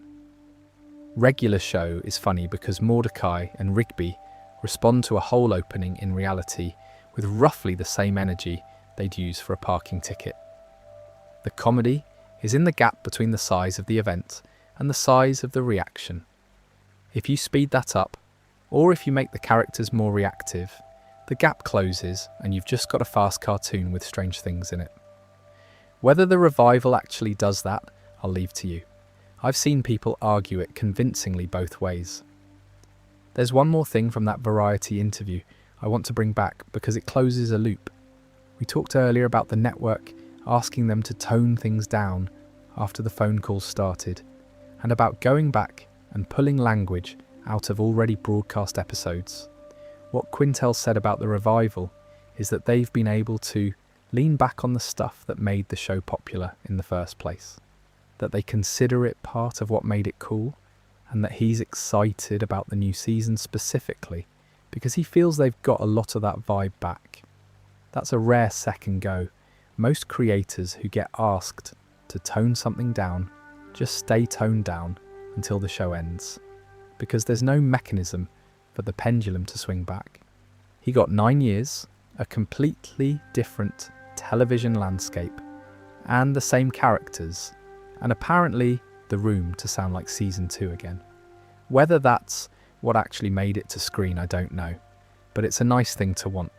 And I'll say one last thing about the premise, because it's the reason this video exists in the shape it does. Every single thing we've talked about tonight, the pilot with the cages in the background, the shorts that went up on YouTube and vanished, the lines that got taken back out, the country that became Drusnia, the endings that got rejected, the segment that lost 9 minutes, the pilot for a show on TBS that nobody's seen, all of it is a version of the same thing. Footage that exists somewhere, in some form, that most people can't watch. And now the show itself is a box of tapes that Pops found, playing things that supposedly happened, but nobody ever saw. I don't think they were making a point about censorship. I think somebody had a good framing idea for a revival, and it happened to rhyme. But it does rhyme. Quite loudly. So that's the collection. What gets me about all this, in the end, isn't any individual edit. It's that there is no single version of regular show. There never was. The version you grew up with depends entirely on where you were sitting. If you were in America, you got the swearing for a few years, and then you didn't. If you were in Britain, you got planks and gumballs, and a fictional country called Drusnia, and a Santa, who was never shot, except in one frame nobody caught. If you were somewhere in Asia Pacific, there are episodes you simply never saw, unless they happened to line up with a holiday. If you bought the DVDs, you might have the original of one episode and the edited version of the next. There's no master copy. There's just a scatter of versions, all of them technically the show, none of them complete, which is a fairly appropriate outcome for a series that was obsessed with old formats in the first place. Arcade cabinets, video rental shops, Laserdisc, a whole episode about the best VHS in the world. It spent 8 years being nostalgic about media that degrades and gets recorded over and goes missing, and then quietly did exactly that to itself. I don't think that's tragic. Honestly, I think it's quite fitting, and most of it is recoverable if you're patient, if you don't mind buying old discs, and if you're grateful to the people who sat down and wrote all of this out for free over 15 years, because without them, none of it would be knowable at all. There's plenty more where this came from. I've got a fair few things I want to look at properly at some point. The Cartoon Institute shorts, on their own terms. For one, since we only really skated over the other 12. But that's for another night. Sleep well?